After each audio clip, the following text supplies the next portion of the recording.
Praise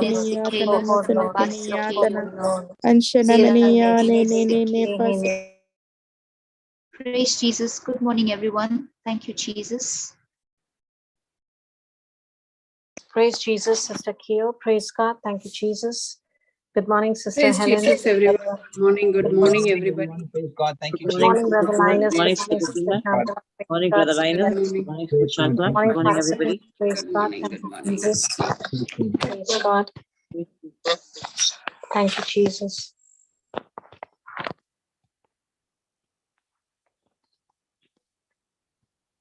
Praise God. Thank you, Jesus. Oh, thank you, Jesus. Praise God. So, sister, we can start with some testimonies. Anybody has any testimony? Yes, I have one brother. Praise God. Praise God. Praise Please God, go brother. ahead. Yes.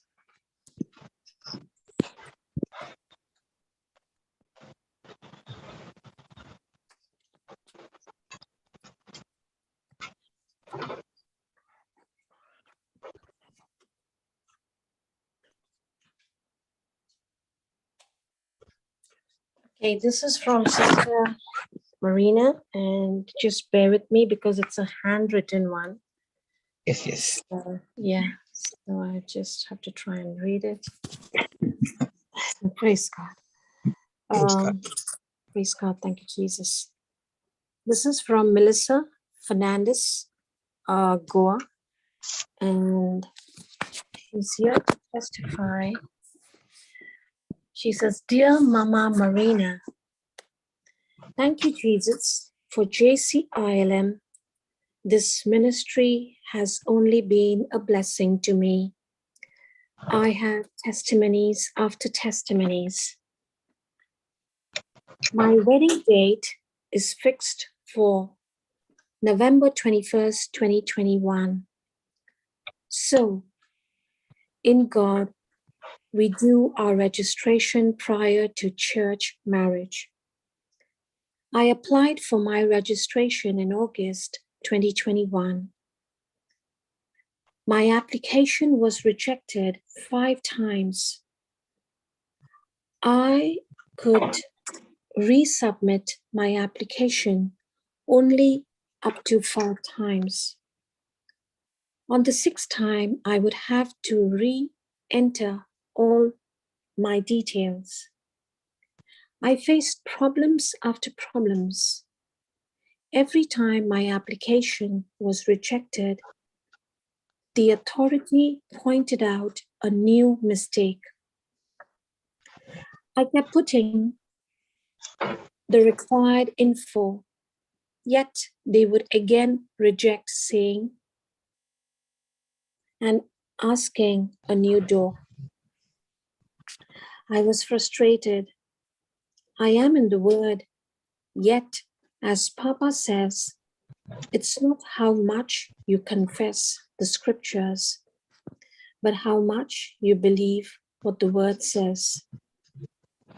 Finally, at the 5th time, the authority asked for my passport. I am in Mumbai, and my family in Goa couldn't find the passport. They searched and searched my cupboards and the whole house for days now. We reached mid-October, but my application that started in August is not yet processed. I have never seen anyone going through such difficulty in registration. Finally, I texted Mama Marina for an agreement prayer. She gave me Luke 18:17, that nothing is hidden that will not be brought to light. I confessed the scripture along with Romans 8:28, Luke 4:18 and 19. The Spirit of the Lord rests on the authority, and favor is upon me and my family. Praise Jesus.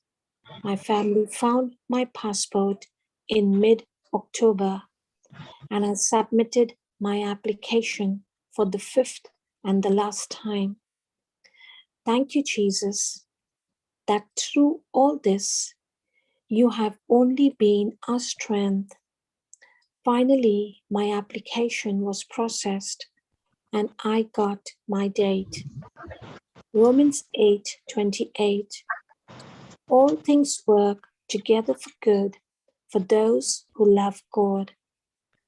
Thank you, Mama Marina, Papa, and all prayer warriors. God bless you all. Amen. Thank you, Jesus. Praise God. Thank you, Jesus.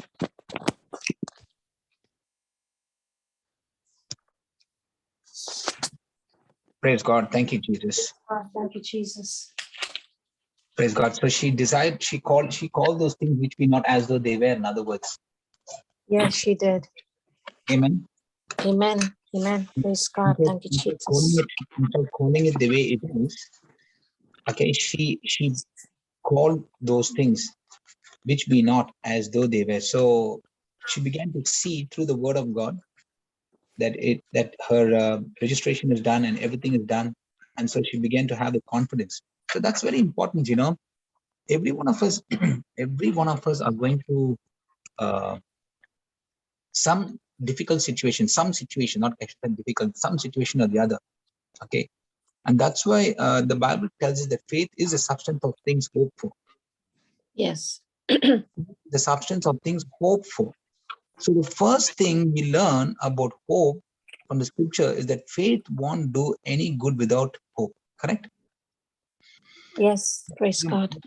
That hope, we already learned in the past that hope serves as a blueprint for faith. Praise God. So God. we have the, I always actually look at it that way. Hope is the blueprint for faith. Without that hope, faith has nothing to do. So it's like this. It's like this hope is looking at where you're supposed to be, looking at the plan, looking at the at the goal, looking at the situation as it like it's already been done, looking like the situation has fully been accomplished. That's what the hope is. That's like the final product. Correct? So yes. That's what it is. That's the inner image. Now, when you take the promise of God, when I take the promise of God, and when I start speaking the promise of God, it is the Holy Spirit, okay?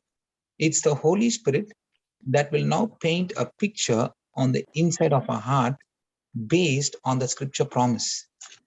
And that's why imagination is so very, very important when we take that word of God.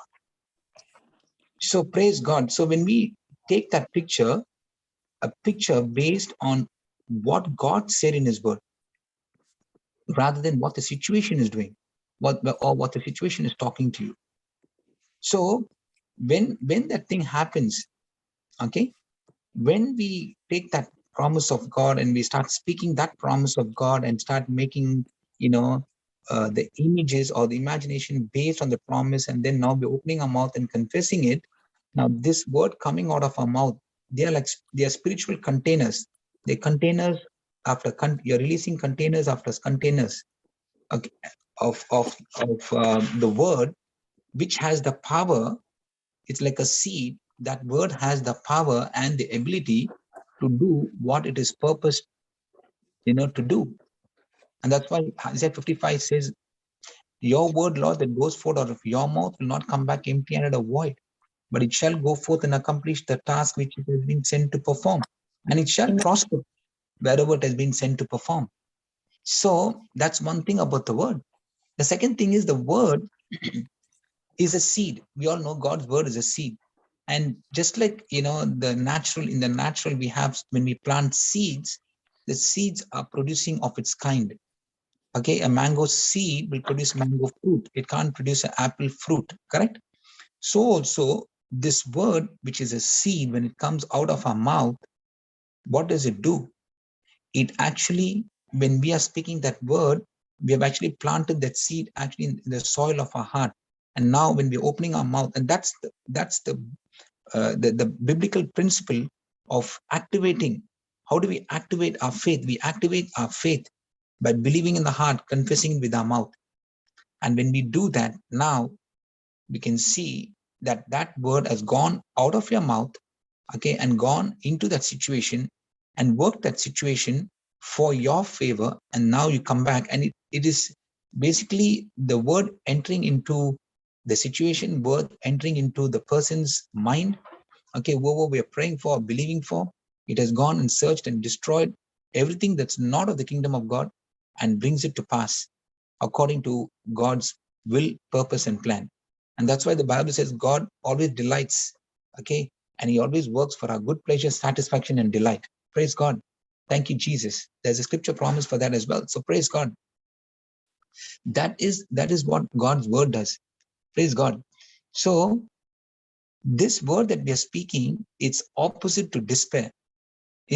Now this word that we are speaking, okay, it says, although you're going through some despair, remember, there is hope. The despair will say there's no hope. But God's word comes, tells you that there is a hope, because we serve the God of hope. Praise God. Thank you, Jesus. That hope will not disappoint us until we go to the word and find out for ourselves what God has promised us in that situation. And that's very, very important. And basing our hope on his word, instead of wishing this will happen, I wish this will happen, that will happen.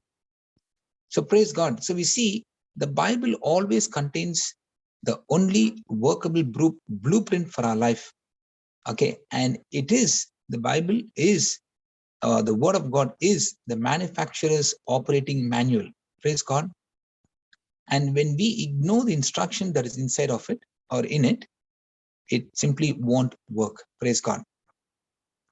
Thank you, Jesus. Praise you, Jesus. So that's why it's very, very important, for us to, when we meditate on the promise of God, there are going to be other distractions coming in. There are going to be other things talking to us.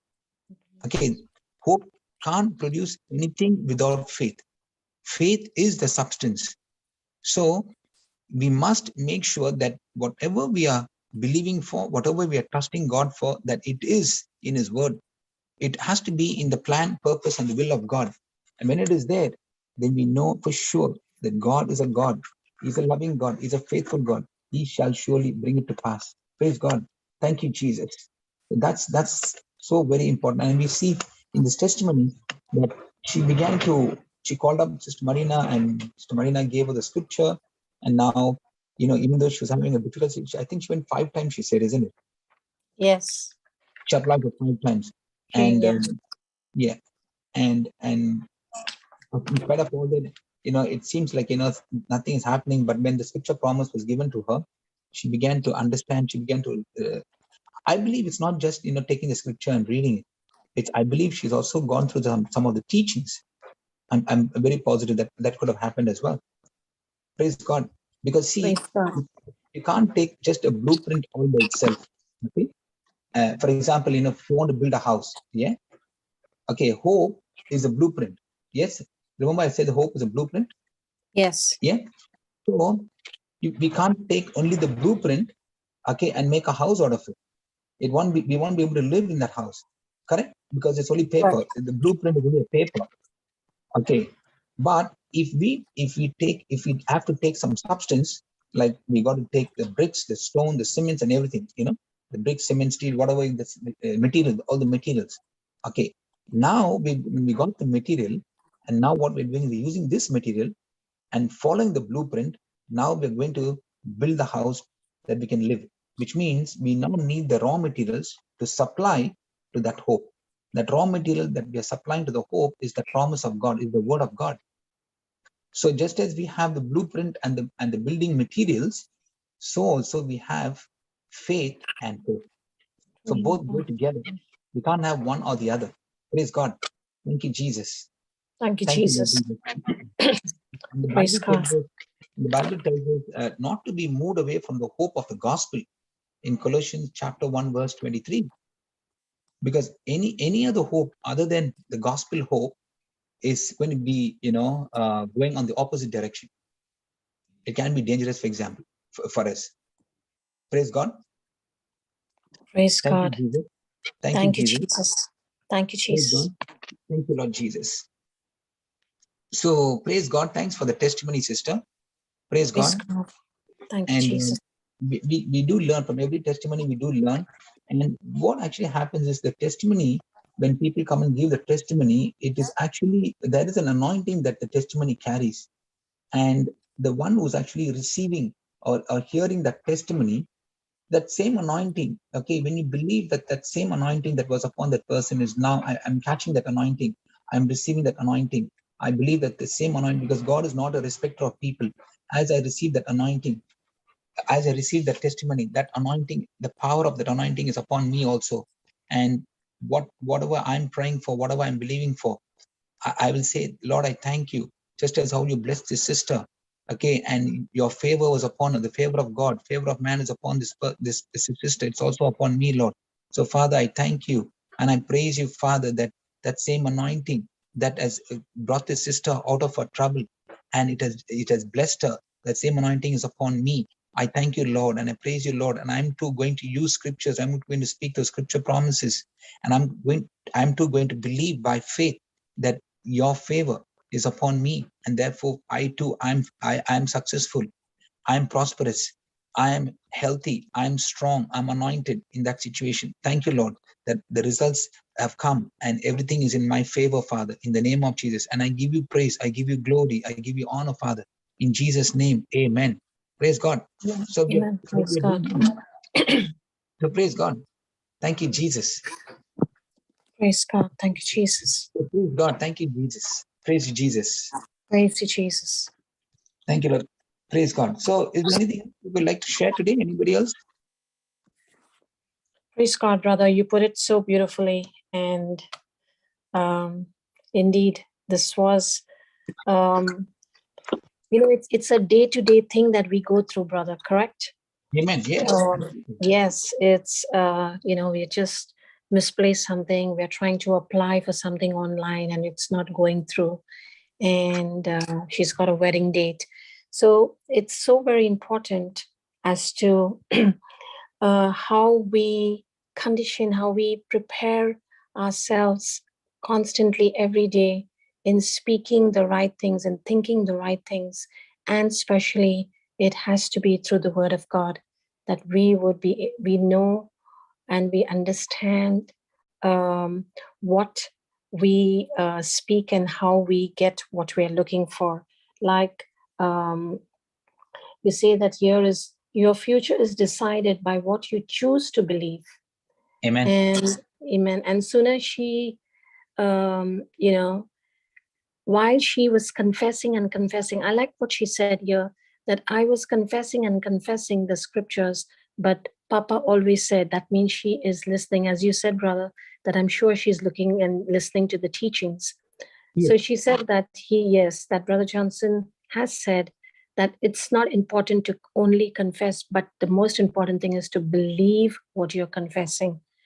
And amen. Quite often, amen, yes, quite often that's where we tend to fail, because we're so focused on getting the manifestation, or looking at what we want, looking at what our eyes are showing. So we're confessing, but our eyes are all in the natural. It's all on the problem. Amen. Yeah. Amen. Praise God. Yeah.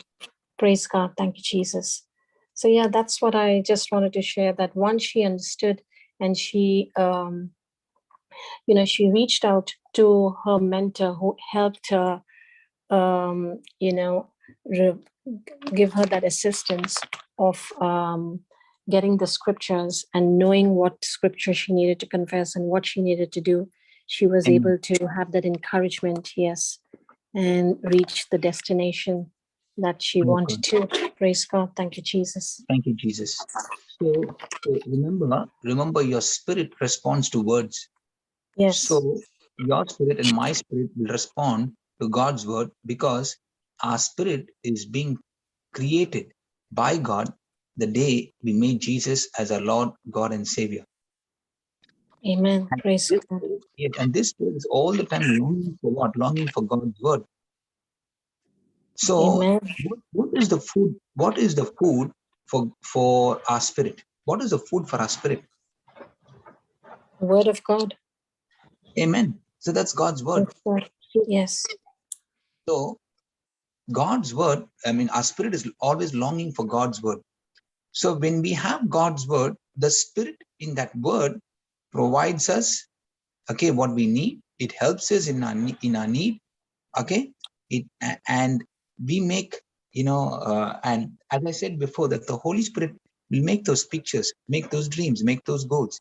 And when we start building upon these pictures and these visions and all of that, okay, that comes through that word, now it begins to operate in our thinking. It begins to go and operate, even it goes to our thinking. And if we have any wrong thinking, this word can go and operate our thinking. It can scrub off all those negative things that are in our mind, okay, and bring God's word and make God's word as a stronghold in our mind. Amen. Praise God. Praise And God. only when God's word becomes alive in our, like it's like this. When I began to understand the word in the spirit, that's when we can see the manifestation of God's glory. Yes. Okay, if I see Jesus in the spirit, okay, when I see Jesus in the spirit, that's when I can see his power working in my life. As long as I don't see him in my spirit, then I'll only be running and asking people to help me. Okay, I want this scripture. Can you help me? Or can you pray for me? Can you, tell me what it means and this and all those questions.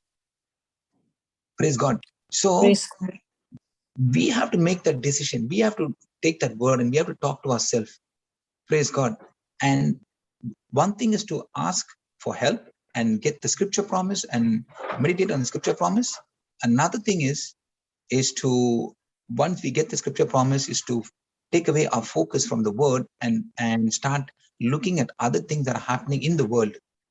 Praise God. And that's where we can get caught up. That's where, the knowledge of the world can come in, and it can bring doubt, anxiety and unbelief in our situation. Praise God. Thank you, Praise God. Jesus. Thank you, Thank you, Jesus. Jesus. Praise God. Praise you, Jesus. Thank you, Lord. Praise you, Jesus. Praise you, Jesus. Thank you, Lord. Thank you, Jesus. So today we'll just go through some of some of the faith points that we already learned before.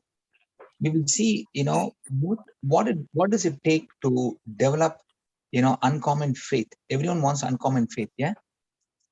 Yes. Yes. Yes. So we all actually, when we were small, we all aspired to be somebody in our lives, correct? Okay. Yes. We all actually had some like a dream or a goal or something in our lives. So we were all created not to just live an ordinary life. We were created always to win, to be victorious. We were created to live beyond beyond the natural way of living in this world, but live a supernatural life. That's what I want to say. Okay. And we did not even realize that that supernatural can be done. Okay. Can be that supernatural way of living can be achieved or can be accomplished when we are in the word of God. We thought we must work very hard, and a lot of the times the natural man is actually working very hard these days. We see a lot of people, they work day and night. They work 2 jobs, 3 jobs, they do everything, okay, to make ends meet. They're working so very hard. I'm not saying I'm not telling them not to work hard, but there's also certain biblical principles that when we follow that, okay, using the uncommon faith, when we put them all together, we see that we can actually live an extraordinary life that God has already purposed for us. So we have a recipe through the word of God for an extraordinary life, far beyond anyone in this world would ever hope or imagine. And that's what God wants us to live a life that is so supernatural, that is so extraordinary. And when we see this ministry, this whole ministry is extraordinary. It's supernatural, isn't it? The way it has grown up, come to where it is. And because we have a leader, a pioneer, who was actually, leading, all of us. We got this leader who believes in the supernatural and who operates in the supernatural, and he's trusting in God in everything. Yes. And so credit goes to Brother Johnson for the way he has conducted his life and the ministry. So praise God. Thank you, Jesus. And all of us are like, I would use this like the world way of saying is the chip of the block, if we want to be a little bit of, Brother Johnson. But our focus should be on Jesus. Jesus is our ultimate focus. Okay. We can draw a lot of things from Brother Johnson, a lot of positives from him. Okay. And apply it in our lives. We can draw a lot of positives from all those who come on the platform and preach. But it is entirely up to us. It comes down to only one thing. It is my relationship with the Lord. It is me and my God at the end of the day. That's all matters. Praise God. And how much faith, or the God kind of faith that has been planted inside of me, that takes me from one level to the next level in my life. Praise God. Praise God. So in other words, I'm saying we cannot have an extraordinary life if we are not expecting. The Lord always, the Lord always wants us to expect. For example, I know, and when we expect, God will not only meet that expectation, but He will also surprise us. Praise God. Praise so God. I'll give you an example. Before I give you an example, let's close our eyes for a moment and thank God for this day, and we'll ask Him to bless us this morning, to take us through a very short teaching on how we can develop uncommon faith, and ask the Holy Spirit to guide us. Praise God. Thank you, Jesus. Father, we thank you, we praise you, we honor you, we worship you, we glorify you. Thank you, Jesus. You are a good God, you're a loving God, you're a faithful God. You're a God full of compassion and mercy. Thank you, Holy Spirit, for you are the Spirit of truth that teaches us all things and guides us into all truth. Thank you, Lord, this morning as we are gathered here once again at the breakfast table with Jesus. Father God, we are here. We wanting to learn more about you, more about the kingdom principles, more about how we can tap into your goodness, tap into your love, your mercy. Yes, Lord, teach us, Almighty God. Speak through our minds, speak through our vocal cords, speak through our thinking. Yes, Holy Spirit, nothing of me, everything of you. You're increasing, I'm decreasing. Thank you, Holy Spirit. You are the revealer of truth. You are the God who reveals all that the Father wants us to know, all that Jesus wants us to know this morning. And as we are studying and as we are learning on how to develop uncommon faith, teach us, Lord, with practical examples and demonstration of your love and your power. Oh, we thank you, Lord, and we praise you, Father. Enlighten our minds and our hearts so that we make the necessary corrections, renew our thinking, so that your word will touch, heal, revive, restore your people. In the name of Jesus, I pray. Amen and amen and amen. Amen, amen, amen. Praise God. Thank you, Amen. Jesus. Amen. Amen. Praise God. Thank you, Jesus. Praise you, Lord. Praise So God. I was saying, that is a scripture passage. Thank you, Holy Spirit. You just reminded me of the scripture passage. Do you believe that God is the God of surprise? Yes. Yes, absolutely. Praise God. Praise God. Thank you, Jesus. There's always something that's happening. God actually can bring up a surprise when we don't really expect it, and that's what a surprise is all about. A surprise is when we don't expect it to happen, suddenly it happens. Yeah. Yeah. Yes. Let's look at God. praise God. Let's look at thank you, Holy Spirit. Let's look at Acts chapter 3. Let's go to Acts chapter 3.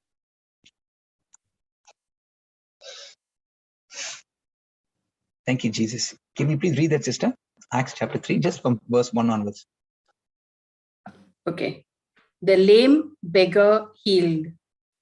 Now, Peter and John went up together into the temple at the hour of prayer, being the ninth hour,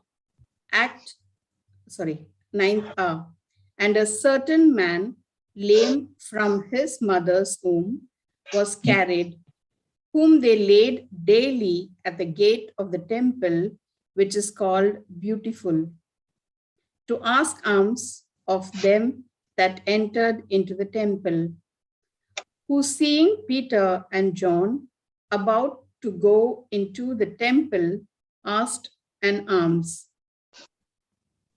And Peter, fastening his eyes upon him with John, said, "Look on us."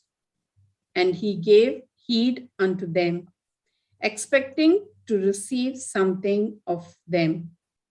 Then Peter said, "Silver and gold have I none, but such as I have given I thee, in the name of Jesus Christ of Nazareth, rise up and walk." And he took him up by the right hand and lifted him up, and immediately his feet and ankle bones received strength. And he, leaping up, stood and walked, and entered with them into the temple, walking and leaping and praising God. And all of the people saw him walking and praising God. And they knew that it was he which sat for alms at the beautiful gate of the temple, and they were filled with wonder and amazement at that which had happened unto him. Praise God. Praise God. I continue, Thank you, brother. Jesus. No, that's enough. Can you go back, sister? Right to the first verse. Praise God.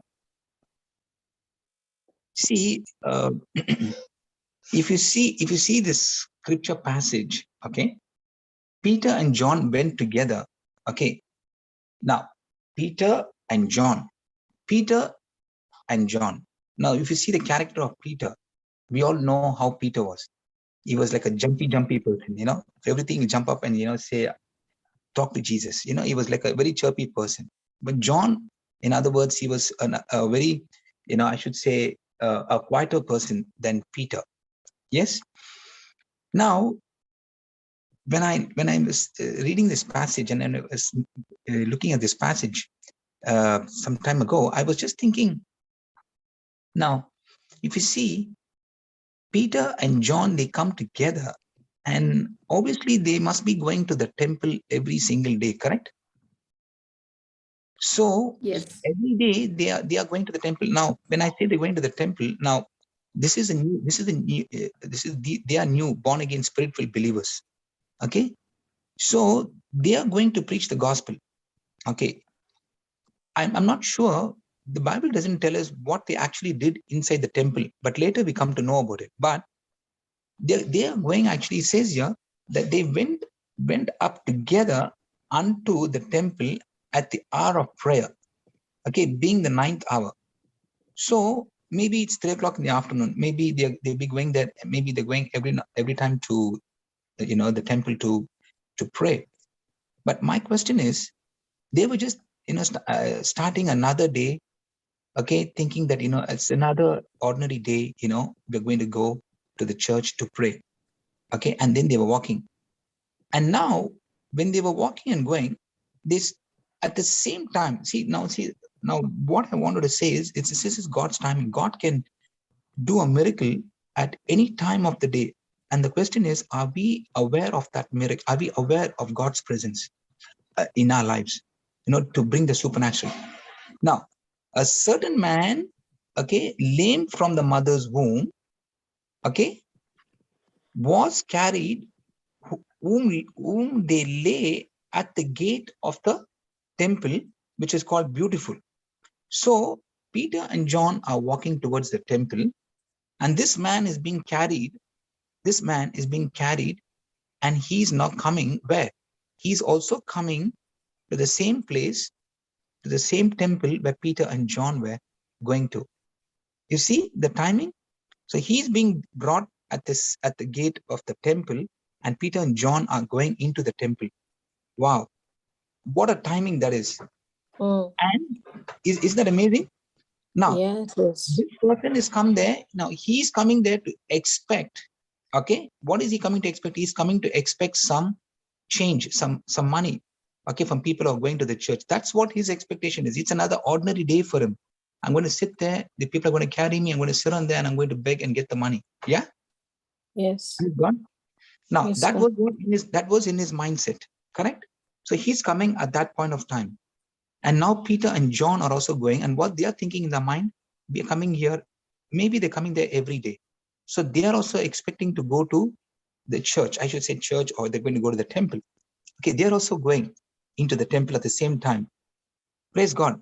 So now this timing is so very important, and that's what I look at it and say, wow, he's coming with an expectation. Peter and John are going with a different expectation, but God has got something planned ahead for these two people to meet and to bring some supernatural breakthrough in that person's life. Praise God. God has already planned it. Okay, and now we see here that as Peter comes close, okay, and this man is again expecting. See, the third verse says, what is the third verse saying?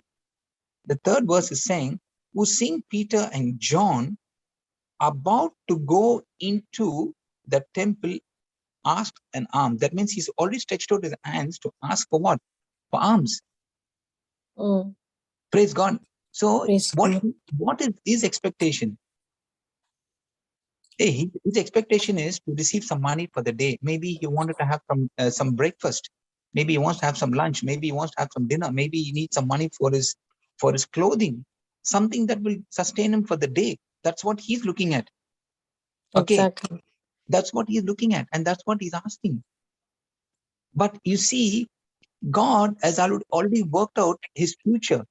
God has already worked out, a great plan in his life. Amen. Praise God. God is already Praise seeing him. God. God has already, purposed his life to live an extraordinary life. Hey, come on, man. That life that you're living now as a beggar, you want to live as a beggar and die as a beggar? Is that what you want to live? Come on, I got something better for you. And that was God's plan. Praise God. Praise God. Maybe God's plan was for this person to come out of this illness and, come out of being lame and, get a job, get married, have children.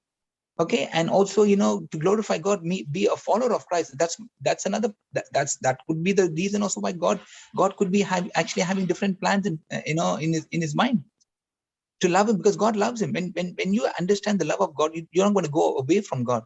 You want to be attracted to him, and you want to go and tell others about his love. Yes, and that's God does not have to even tell you that. But the moment you begin to understand his love, his mercy, his compassion, you're so excited. You want to go out and share that goodness. And I see this person, it comes at a particular time. Peter and John are going to the church at a particular time. And now the eyes meet. Praise God. The eyes meet. God. And now what happens? Peter and John also thinking, they're going to go to the church and they're going to actually, have a fellowship and they're going to come back another ordinary day. And sometimes when we go to the church, we also think, it's another ordinary day for us, going to church, going for Sunday mass, going for, daily mass, whatever we're going for a prayer meeting, going for anything. We're just going for the prayer meeting. But what I can see from this passage is, are we expecting something, out of the ordinary? Are we expecting the extraordinary when we leave our house? That's what the Lord wants us to know. Are we looking at something like an uncommon faith? An uncommon faith, not a common faith, but uncommon faith. And that's what I see. And Peter fastening his eyes upon him. Okay, with John. So obviously Peter is looking at him, and John. Imagine Peter and John both are looking at this person, and then they say, "Look on us." Wow, look on us. Praise God. And this beggar looked at them, thinking that they're going to put their hands in the pocket and going to give them money. Yes, that's what he would have expected, right? Yes. But what did he do? But what did Peter and John do?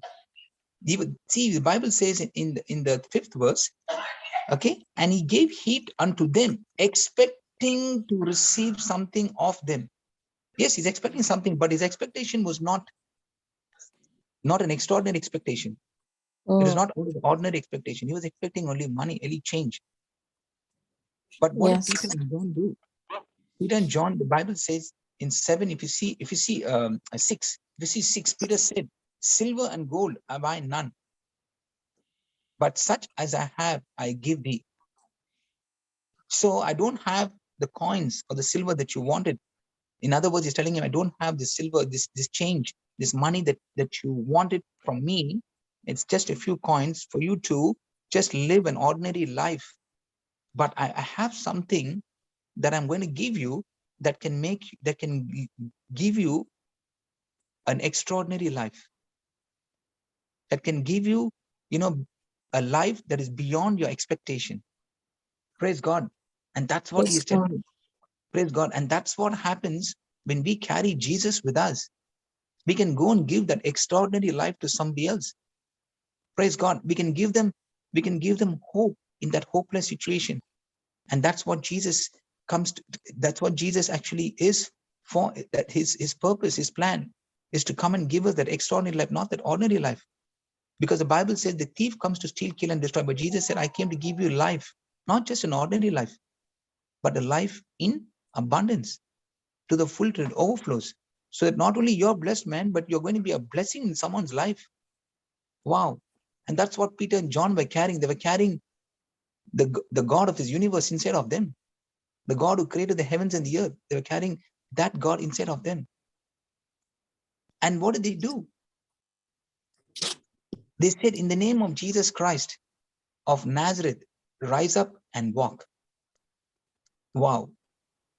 So they did not give them money, but they spoke faith. That was a very uncommon faith. And that was a faith that came in as a surprise, okay, for this man. Because this man was actually not expecting, this word to come from Peter and John, but he was expecting money from his wallet to come out and give it to this man. And at the same time, let us look at Peter and John. Now, Peter and John are also having another day, where they are going to the church or to the temple, and it can be like you and me going another day. But you see, God would place somebody in your path, in my path, on that day, where you, having the nature of God, being a new creation in Christ Jesus, you might suddenly speak to that person, hey, how are you going? What's been happening? How's the family? How's everyone at home? And how's work and everything? Then the person might say something, and out of the I should not say blues, you can just open up your mouth and give them something from the word. And that person say, wow, oh, thank you so much. I've been expecting this. I've been waiting for this. Oh, thank you for this word. Thank you that it's blessed me. Or you can actually direct them somewhere. And that could be a breakthrough in that person's life. So God can surprise you and me also. So I believe God has surprised Peter and John in that place. Peter and John also was surprised that they did something like that. Praise God. Amen. Our God is God. Praise God. Thank you, Jesus. Thank you, Jesus. They used their faith. What did they do? They used their faith. They spoke to that man. And it took him by the Bible says, the next verse, it says, okay, let's see, 6 says, in the name of Jesus Christ of Nazareth, they said, rise up and walk. Gold or silver have I none. Okay, but such as I have, I give thee. In the name of Jesus Christ of Nazareth, rise up and walk. Wow. That's all they spoke. That's all they spoke. They spoke their faith. So at any given time, okay, we might receive a call on the phone. Okay, we might receive a call. Somebody might knock on the door. Something. There's always someone, wanting something or the other. But today the Lord is telling us, I'm inside of you. I'm in you. You have my nature inside of you. Speak faith. Speak. When you speak the faith, when you open your mouth and speak the word that I've given you, I will do the extraordinary in that person's life. All you have to do is be my mouthpiece. He said, be my mouthpiece, be my hands and my feet today. And when you open your mouth and speak that promise, speak that word, someone, receiving that word with faith again will also receive an extraordinary life, will receive that supernatural breakthrough. Praise God. Thank you, Jesus. And Thank you, Jesus. says, and he took him by the right hand and lifted him up, and immediately his feet and ankle bones received strength. Praise God. Thank you, Jesus. Praise God. Thank you, Jesus. Thank you, Jesus. Thank you, Jesus. Thank you, Lord. Thank you, Lord. Praise you, Jesus. See, so this person would not have expected, anything other than money that day. But God worked an extraordinary miracle in his life. I should say supernatural thing that God worked in his life. It was an extraordinary thing that God worked in his life. And now the Bible says, and when Peter and John, lifted him up, took him by the right hand and lifted him up, okay, and immediately his feet and his ankle bones received strength, received the strength of Jesus. Jesus is the strength of my life. The moment they spoke that word, that man received the strength of Jesus. So today, if anyone is actually who's weak, who's sick in the hospital, or who's actually bedridden, anyone, today the Lord is speaking to you and saying, just as Peter and John spoke to that person who was lame, for all his life he would have been lame. Okay, that person received the power of God, received the strength of God today when Peter and John said, gold or silver I have none, but what I have I give you. In the name of Jesus Christ of Nazareth, rise up and walk. The moment he said that very moment, the power of God went into like a 1,000-volt or like a 10,000-volt lightning bolt that went right into his body. He received strength. Wow. And his ankle bones and his feet received that strength. And now we see him rising up. He's leaping up. He stood up, walked, and the Bible says he entered with them into the temple. Wow. He entered with them, walking and leaping and praising God. Look at that, 3:8. Did he ever in his life dream of going into the temple like other people, walking, leaping, praising, and thanking God? Did he ever dream of think of that? No. But No. that day God worked a supernatural in his life. Amen. Wow. Praise God. And Praise how blessed God. are we when we have our legs and hands and feet? How blessed are we to go inside every day? Are we going like that person, leaping, praising and thanking God, or are we going out thinking of all the other things happening in our life, entering the church? Thinking of all the other things happening in our life. Absolutely. Yes. Praise God. Praise God. Thank you, Jesus. Thank you, Jesus. Praise God. Hallelujah. Moving, yeah. Praise God, brother. Thank you, Jesus. And that's what God can do for you and me. He's a God of surprise. Come on, man. We got to wake up. We've got to say, Lord, thank you so much. Today, I'm going to actually believe for that surprise. Amen. What they call that aha moment. What they call that aha moment. Is it what they call that? There's something that they call it. Yeah. The aha moment. Is that what it is? Wow moment. Praise God. Thank you, Jesus. Praise God. Thank you. So what he's teaching us today is believe that. That's going to happen today. Believe for it. Believe, because we got a God of miracles. We serve a God of miracles. Amen. Praise God. Praise God. Thank you, Jesus. It's a deep revelation of God's, I should say, audacious grace. Yes, God's grace is already supplied. God's grace is already there for us in the taking. It's us. We have got to use our faith in that situation. Praise God. Praise God. Thank you, Jesus. Praise God. If anything else you want to add, so encouraging. Brother, there's somebody raising the hand. So encouraging this is. Alice, please go ahead, Sister Alice. Praise God, Sister Alice. Go ahead. Praise God. Praise God, Sister Alice. Good morning, everybody. Good morning, Brother Linus. Can you hear me? Yes, I can hear you, Sister Alice. Praise God. Very good morning to you. Praise God. Good Thank you morning. for I want to joining. praise and thank God this morning for the beautiful sharing on God being the God of surprises. Amen. Thank you, He most Jesus. certainly is, and I want to share two small experiences which were very mighty for me. First of all, nearly 25. Sister, can you get closer to the phone? Sister Alice, your voice is not coming out very clear. Is this better now? Are No. you on a headphone, sister? Oh, yes. I'll just get off my headphones one moment. Yeah, Sorry. please, that would be better. Okay. One moment, please.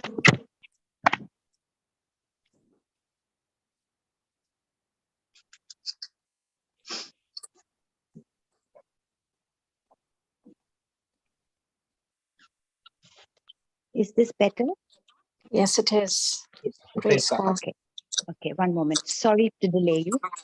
Okay, so nearly 25 years ago, when we had newly migrated to Australia, to Sydney, I had seen an advertisement in the church bulletin regarding Life in the Spirit seminar in the neighboring parish.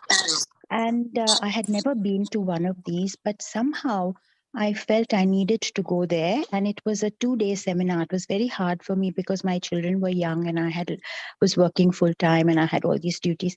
So anyway, I asked my husband if I could go and say, yeah, go. And so I went. It was a weekend retreat, the whole of Saturday and the whole of Sunday. And anyway, I attended and I expected nothing at all. I just went there to learn whatever I could learn. And it turned out that at the end of Saturday evening, when they had the outpouring of the Spirit, I received the gift of the Holy Spirit. I was born again and received the power of tongues. This was all new and very foreign to me. I did not realize what a massive, massive gift was in store for me. So, as you said, we have a God of surprises. And this was the surprise that God had in store for me. And from then on, my life changed completely. And I thank God and I praise God for that. But that was not it. I was praying for my husband, for the Lord to call my husband. For 25 years, I prayed. And then recently we downsized into a new home. And I invited all my friends over, and they used to visit me one by one to see our new place. And Teresa and Francis, out of the blue, I had invited them too. They were casual friends of mine. And one day, I got a message from Teresa asking me how I had settled into my new home. And I mentioned to her that we had settled in very well and that we were awaiting her visit. And that my husband had recently been diagnosed with PD. As soon as she heard that, she said, "We're coming tomorrow." I said, "Sure." And we made an appointment and she came. As usual, I expected nothing because my husband is a person of science. He does not believe in blind faith. He's a believer in God, but not the way I believe. Anyway, Teresa and Francis visited us and they spent 3 hours with us talking and sharing about JCILM, about Jesus, more importantly. And at the end of those 3 hours, my husband received the gift of the Holy Spirit. He was born again. And praise God, he has been healed by Jesus. And we are awaiting the manifestation. Praise Amen. God. What a Praise God of surprises. I Amen. least expected my husband to accept Jesus as his Lord, God, and Savior. But he has. And from that day onwards, he and I are on the same page. Our marriage has been strengthened. Our life is, we are walking together hand in hand, believing in Jesus, trusting in him, and hoping for everything that we are hoping for, because God will never fail us.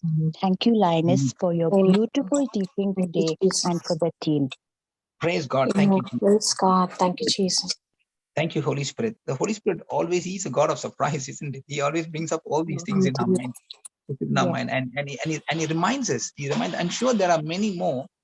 There are many more who actually who are listening right now, that they can relate to some incident in their lives, where it was a surprise. It was God was working behind the scenes. Yes. Connected. For example, my own life, my own self. When we came to Australia, as sister was saying, when we came to Australia too, we did not know anybody in Australia. Yes.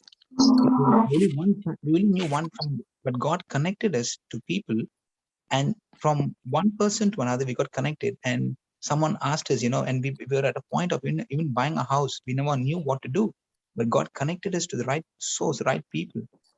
And from a person to another person, we came to know that person was selling a house, and God connected us. And it was really by God's grace we bought the house at the right time. It was a surprise. We were there at the right place at the right time. God already planned it in advance. And so we got the house, our first home at a very good price. Amen. And praise be to God, within about 3 years, okay, there was a big boom, in the housing market, and the house prices doubled. It was a timing that we bought the house, and the house prices doubled, and God enabled us. And then we really had 2 children at that time, and we thought, okay, we got 2 children, and that's about it. That was our plan. That was our way of thinking. But God gave us one more child after that. Wow! And our house became a house of five. From 4, it became 5. And so beautiful. And so beautiful. God actually blessed us, and He's a God of abundance.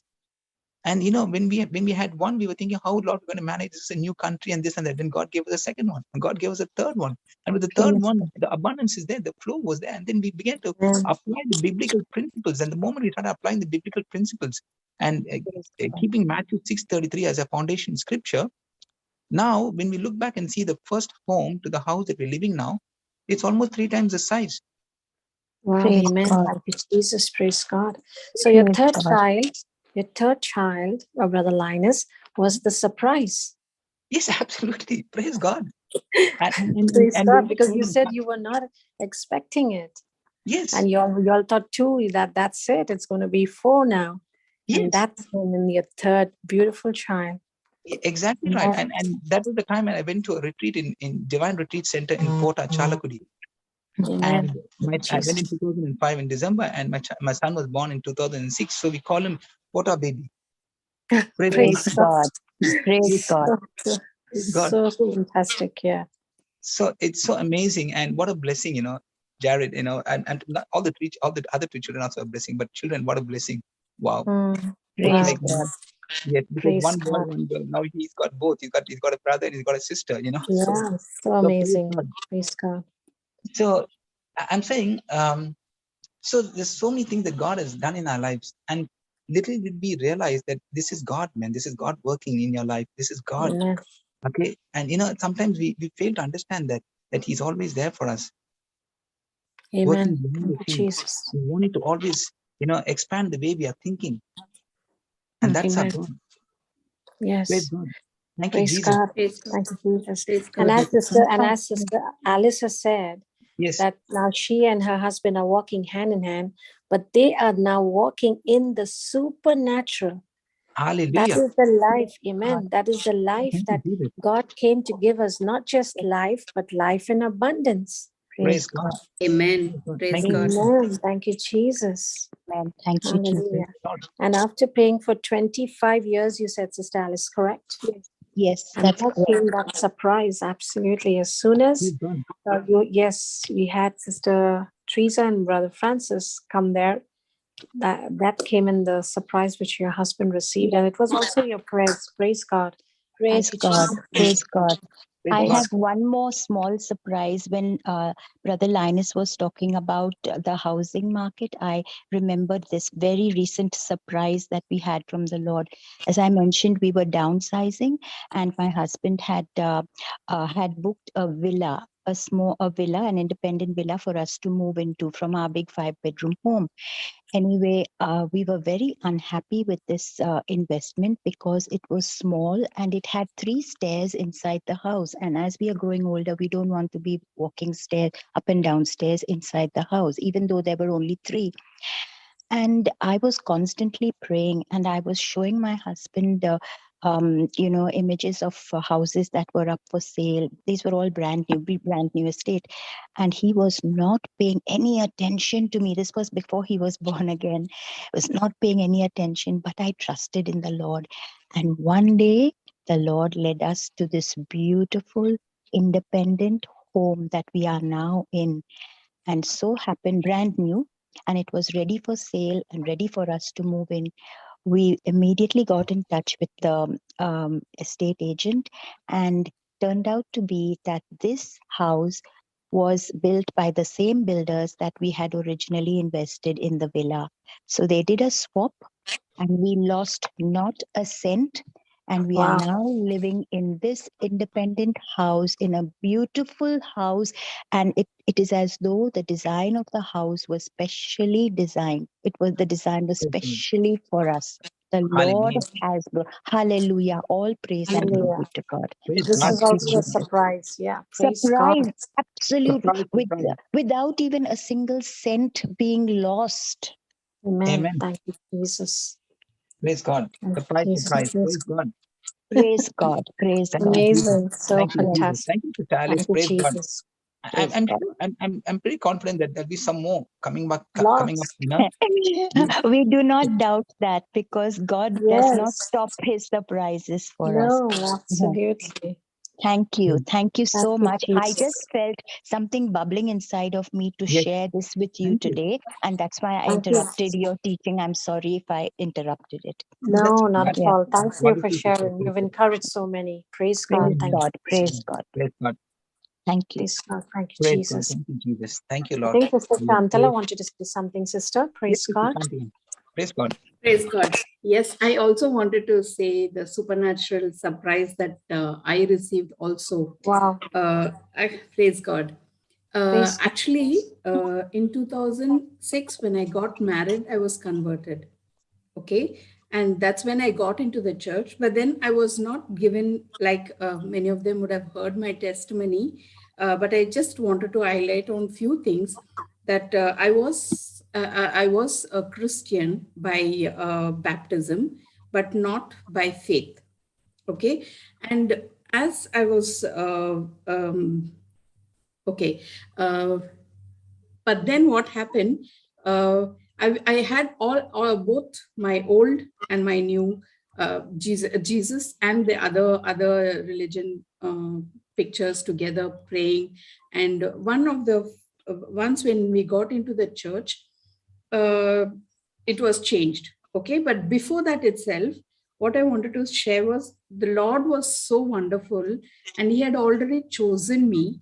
So actually, my husband was in a he was in a mind frame that we will not have children because of the treatment that he had gone through, and he was not in the intention of getting married as well. But later, when we got married, we didn't do any tests or anything. I mean, the normal procedures we went through, and we said, if the Lord blesses us, we take it. Otherwise, we can adopt a child. Okay, that is what intention we were in. But praise God, just in the 6th month, I was confirmed that I have my first child, that I was conceived. We were so joyful that when you believe in the Lord, you will definitely are blessed. But again, after 4 years, when we didn't even think of the second one, I had conceived my second child, which Amen. I was not even aware of. So I always say one for the other, like God says, you will always have a double blessing. So my both daughters are a double blessing to me, given by God. Praise God. So this is the testimony even that I wanted to tell.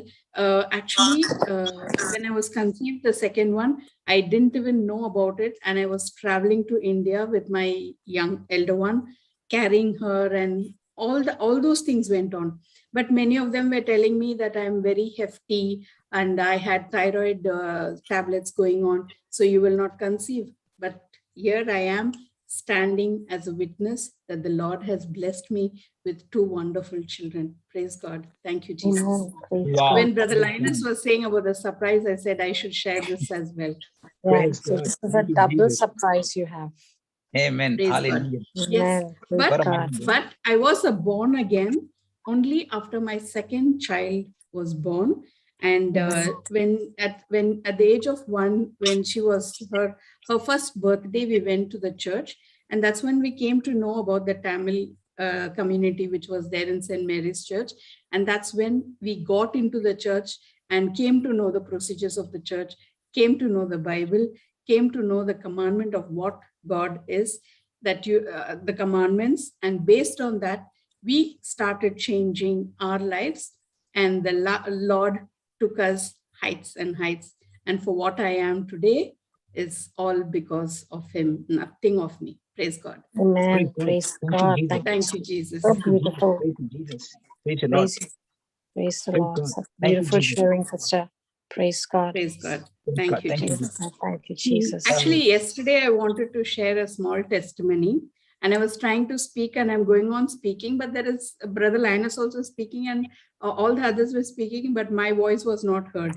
So then I realized, okay, there's something wrong with the speaker, so I just kept quiet. But what I wanted to share was yesterday, Sister Samantha was sharing about that we don't go to place by chance. I mean, we go to a place not by chance, but with a purpose. We don't know why we are going there, but God has a purpose for us going there. So yesterday, what happened? My elder daughter wanted to give her hair for the cancer. So I had taken her to the parlor, and a friend of mine, she said she's also coming. So I said, okay, fine. Before she comes, we both will go and have your hair cut. And by the time the other one comes, it will be perfect because I have to go back and attend Melbourne. So when we were there, what happened? We just entered the parlor. I dropped my daughter there, and I was sitting and chatting with all the women there. Suddenly, a man comes and knocks on the door, and he says, "My daughter is missing. Did you see my child here?" Wow! It was a 7-year-old daughter, and she had come to the building, but there was no class. So the parents dropped her down and went, thinking she will go to the class and will come back after an hour and pick. When they came back at 7 o'clock to check for the child is not there, and there was no classes for her. Till 8 o'clock, the father is searching and searching for the child. He couldn't find it. Then I said, Lord, you brought me here for this? Okay, I'm here. I am here, not me, but you in me. So I offer myself here present. The Holy Spirit, the guardian angels, go forth, find the child. We know that she is safe. And I went on telling that brother, don't worry, you will see the child will be fine. And he was telling that she only knows the mobile numbers of the children. She doesn't know the location of the house because she's just 7 years old. But I said, don't worry, brother, the angels are with her and she will be completely fine and we will find her soon. We checked with the security guy to find out if he will allow us to see the security camera. They said, no, it is not allowed without any permission. So then we said, okay, let's wait for a few more minutes. We called for that music sir to come to check if he could find us an alternative to check with all the other parents to find out before we get to the police. So we were standing over there and I was going on saying, thank you, St. Anthony, for your miraculous working, and you're going to find that child. You are a wonderful and a miracle worker, and the miracle is done. And I said, guardian angels, thank you for finding that child. And just in another 15 minutes, I was just saying, thank you, Jesus, thank you, Jesus. After I've done this, I just keep saying, thank you, Jesus. And in 15 minutes, the father gets a call and he says the child has reached home. She has walked all her way home in 2 hours. Oh, She is 7. She doesn't know the house, but she has reached home. She has walked her way home. Amen. So thank you, Jesus. that father came back and he said thanks. And then so I said, okay, thank you, Jesus, because I'm not here. You have come to serve and not to be served. That's what you have told. So thank you for serving this brother of mine, son of yours. And I said thanks, and I walked out from there. Praise God. Thank you, Jesus. Praise God. So fantastic. Thank you, Jesus. Thank you, Jesus. Yes. Hallelujah. Thank you, Jesus. Hallelujah. Nothing Yes. missing, nothing broken. The child is perfectly reached home. How, it was really so amazing that these things happen. The Dubai roads are so wide. It is so You cannot dangerous walk. for the child. We don't Yes. walk on these roads. Yes. On the roads. And this Yeah. child has walked all alone from Gses to Al Nada. Oh no, my gosh. Yes. Seriously. Yes. Amen. Amen. Praise Thank God. you, Thank you, Jesus. Jesus. And I believe it was the hand of the Yeah. Lord upon this child. Absolutely. As you prayer. Absolutely, And we release definitely. angels. Yeah, The Lord thank you, himself was Jesus. Yes. directing her to him. Because, brother, these roads that she has just mentioned are really roads that you Wide cannot roads, walk. wide, fully Fast blocked. Yes. traffic. Yes. And not even, you cannot have children walking, leave alone True. adults. And it Yeah. is not the daytime, it is the evening time. And it is Late. night actually. Nowadays the day By gets 5:30, very, it's very dark. it's darker. Yeah. And praise Wow. God. Praise God. Thank you, Jesus. Thank you, Jesus. Praise God. Thank you, Jesus. Praise you, Lord. So going back to what we were actually studying, what we were looking at. So wonderful, Sister Shantala, that was amazing. And I Yes. Praise believe, God. see, you also, when you went there that morning, did you expect something like this to happen? It was a surprise, No. exactly. No. It's That's a what I'm surprise. That is what I was saying. Yeah, praise God. because you're carrying God, you're carrying the very mighty creator inside of you, and you're walking there. You're carrying the God of miracles, Amen. inside of you, the God of breakthrough. Amen. The other miracle, brother, is yesterday I'm unmuting and I'm talking. Nobody can hear me. I wanted to share this testimony yesterday. Nobody could hear me. And Wow, today the Lord wanted me to share it because maybe that is the miracle. That is the surprise that happens. You Yes, don't know amen. where you're going, for what you're going, but he takes you there with a purpose and a reason. Always have a Just submit and keep going. Yeah, praise God. Thank you, Amen. Jesus. Thank you, Jesus. So beautiful. See, Great one of sharing, the sister. praise God. So what we're learning here is, it's we serve a God of miracles, a God of abundance, a God of surprises also. Praise God. And you see, Yes. there was actually even actually if you see in what happened in Pentecost, he's a God of suddenlies. We can even call him the God of suddenlies. That happened in the day of Pentecost when the 120 were gathered in the upper room, and suddenly the Holy Spirit came in. So and filled that entire room, and everyone were speaking with different languages. They received the gift of tongues, and it was such a beautiful experience. I'm saying these things that God is working, it's so beautiful, and it's beyond our imagination. But the question is, are we allowing him to work through us? At that point of time, God will put something in our hearts. Are we going to go with the situation, circumstances, and go with the flow of his word, or come say, Lord, what do you want me to do in this time? What do you want me to speak? What do you want me to say? And that's when what you've studied, what you meditated, what you've been looking at will come at that situation to be a solution to someone's problem. Amen. Praise God. Praise Thank you, God. Jesus. Thank you, Jesus. And one of the other surprises has been Peter and John, in the Bible, of course, maybe they were partners in the fishing business. Okay. I don't think so. They were always people, who were in agreement with everything. They might have been always quarreling and things like that. I don't know. But what I'm saying is, we always know about Peter, that Peter was always a chirpy guy. He was always actually opening his mouth and getting into trouble with Jesus all the time. Yes. Yes. And John was a person. Even in the Last Supper, you see John actually just put his head on Jesus's bosom. The Bible says, okay, and the Bible says, that the one that Jesus loved the most. So we see that maybe Peter was a person. I'm sorry, John was a person who was a very quiet person, in the quiet type of person, and Peter was the opposite. Now imagine a surprise. Peter and John together they go. That's another surprise. Peter and John, okay, go together, and there they see this man, at the temple gate, begging for alms. And at that point of time, even when Peter and John actually told this, look at us, each one did not argue with each other. They told that person to look at them, and when they looked at them, they actually spoke God's word there. They commanded that sickness to come out. Praise God. Praise God. Thank you, Praise God. Jesus. So we see that these two leaders, two of the appointed designated leaders from the 12 apostles, are going up to the temple, which is where they used to worship. But they have a new understanding that Jesus, God's Messiah, lives inside of them. They must have been going to the temple even before, even before Jesus resurrected. They must have been going there regularly. But this time they're going with a new understanding that Jesus is God's Messiah, that Jesus, the Son of the living God, lives inside of them. And that's what we do. In the past, we might be going to the church, okay, with an old mindset. We've been going to church for years and years and years. But the day we come to understand the Bible, the gospel truth, making Jesus as a Lord God and Savior, the day we come to understand how the biblical principles work. And I'm confident.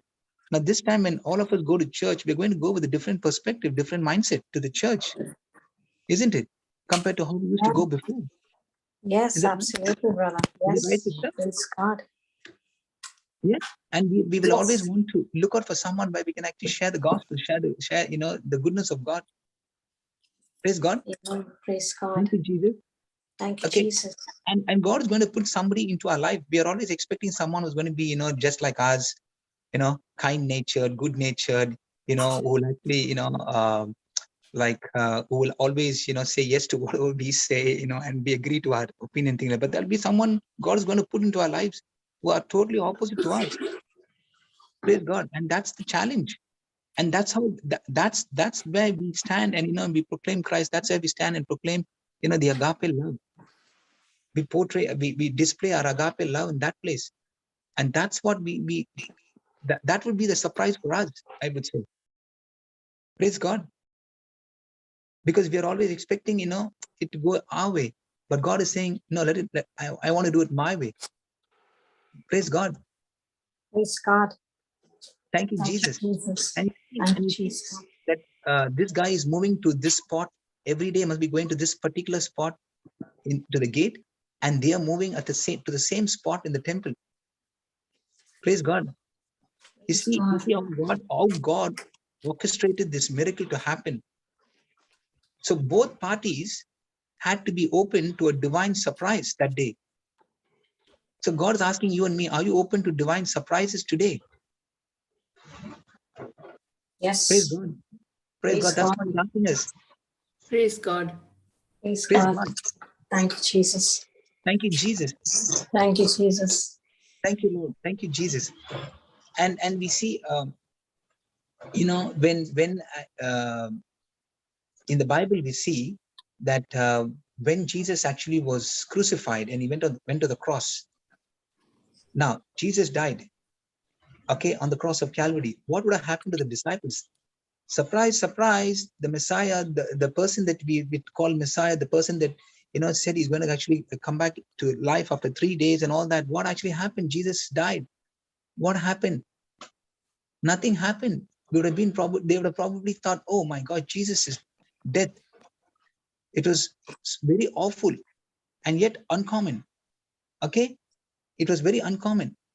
But God is a God of surprises. Now that day, Peter, I'm going back to how, on the day when Jesus actually died. Okay, now they might have actually, the Peter and John, okay, what they would have expected. They would not have expected, these things to happen in their lives. Going back to what happened on the cross, Peter, James, and John, what did they do? They thought, okay, now that Jesus is dead, let's go back to our normal work, normal, fishing business and things like that. Yes. Yes. But then back to their old lives. Yes, that's what they thought. But then again, there was a surprise for them. God told them what to do, and then they followed the instructions from the Lord. And they must have thought Jesus' death, okay, was really very bad. It was very uncommon execution. It was not an uncommon execution in those days, because when we see the criminals had to be put to death like that, they were tortured, and put on the cross. But our God is a God of surprise. He's a God of surprises, I should say. Jesus seemed, to dash all the hopes, yes, for his disciples. But actually, he was fulfilling the work. He was actually fulfilling the work of the Father. Jesus actually submitted to the torture of the Romans, so that Praise even God. one day he become the God of the Romans. Jesus truly died, and by his death, burial, and resurrection, he ensured that all his people will have glorious surprises. Praise God. Praise Isn't that God. amazing? Isn't that amazing? Amazing. Thank you, Thank you, Jesus. Jesus. Yes. Praise God. Thank you, Praise Jesus. God. Thank you, Jesus. So we see as we are studying, on this particular passage, we see that our God is a God of surprises. He's just asking us, are we open? Are we open to him working in our lives? Or are we just expecting, the normal day-to-day things happening? Or are we expecting some supernatural thing to happen? And that's what happened it happened both. It was a divine surprise for both Peter and John, as well as the lame man. Praise God. God Praise God. God can customize our surprises. Praise God. Praise Praise God. Praise God. God. Praise God. Thank you, Jesus. Brother, when I you like said that what you customized, said, brother. Yeah, same thing I was going to say. customized, Yes. that reminds me of what happened last week. I mean, 3 days back. Praise God. Actually, I was wanting to meet somebody, and so I was just calling up and checking if I could allot some time to go meet him. And I got a chance to speak, and then he told, give me a couple of time, I will let you know how or when we can meet. But to my surprise, he came and stood at my door.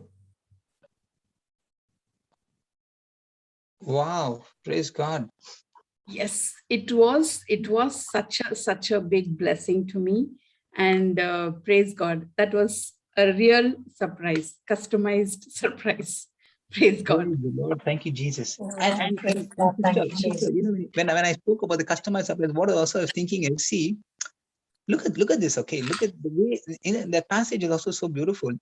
Now, supposing you enter into your house, and you actually just sneak in sometimes, because maybe your family members are doing some work and in the other rooms, and you quietly go in and you open up the fridge and take something, and then suddenly someone would say, hey, what are you doing here? Yes. What are you taking that for? Or if you enter into someone's room, say, hey, what are you doing here? Okay, that's a surprise, right? Yes. You surprise them by coming into the room suddenly like that. Okay. Right. Now look at this. Okay. Now, God, the way he customized this surprise in such a way that this miracle took place where? It took place at the temple, that is in God's house. Where it took place? In God's house. If you read the passage further on, the people are saying, hey, are you not that person who was just begging there every day? Yes. Okay. And people are surprised. Okay. They were surprised when God actually did something, but he did something in his own house, and they were not ready for it. Amen. Isn't that amazing? Amazing. Praise God. Thank you, Jesus. This is So God's house. all the more he can be glorified now. Absolutely. Yes. So when something happened in the name of Jesus, they were actually surprised that God had the audacity to move into his own house. What? Exactly. God is moving in his own house. Yes. So can God move into your own house? Can the potter tell the clay where to be or what to do? God. Very, very much. Yes. Praise Can God. God come into our house and can He switch things around a little bit? Yes. And praise God. Praise God. Thank Praise you, God. Jesus. Thank you, Jesus. So I believe some of us are so routine. We're so mundane with all the things that we're doing every day that we are so much, we don't like surprises. We just structure God right into our prayer life. Okay, this is what I get up, this is what I pray, this is what I do, and that's it. That's it. We're not expecting anything from God after that. That's all. This is what we do. This is what we do. We finish my prayers, and I finish saying this, this, and this, and that's it. And God is wanting to work that surprise in our lives. Amen. Praise Praise God. God. Praise God. Is that because they never understood the relationship? Praise God. And look at this man. Yes, sister. Praise God. And look at this man. This man, if on that day, if he did not have insisted in putting out his hand to these two people, to Peter and John, he also would have not got his miracle. That day, if he decided, oh, I've been asking people for things, let me just look at my situation and let me not look at anybody. If he had done that, you think he would have got his miracle?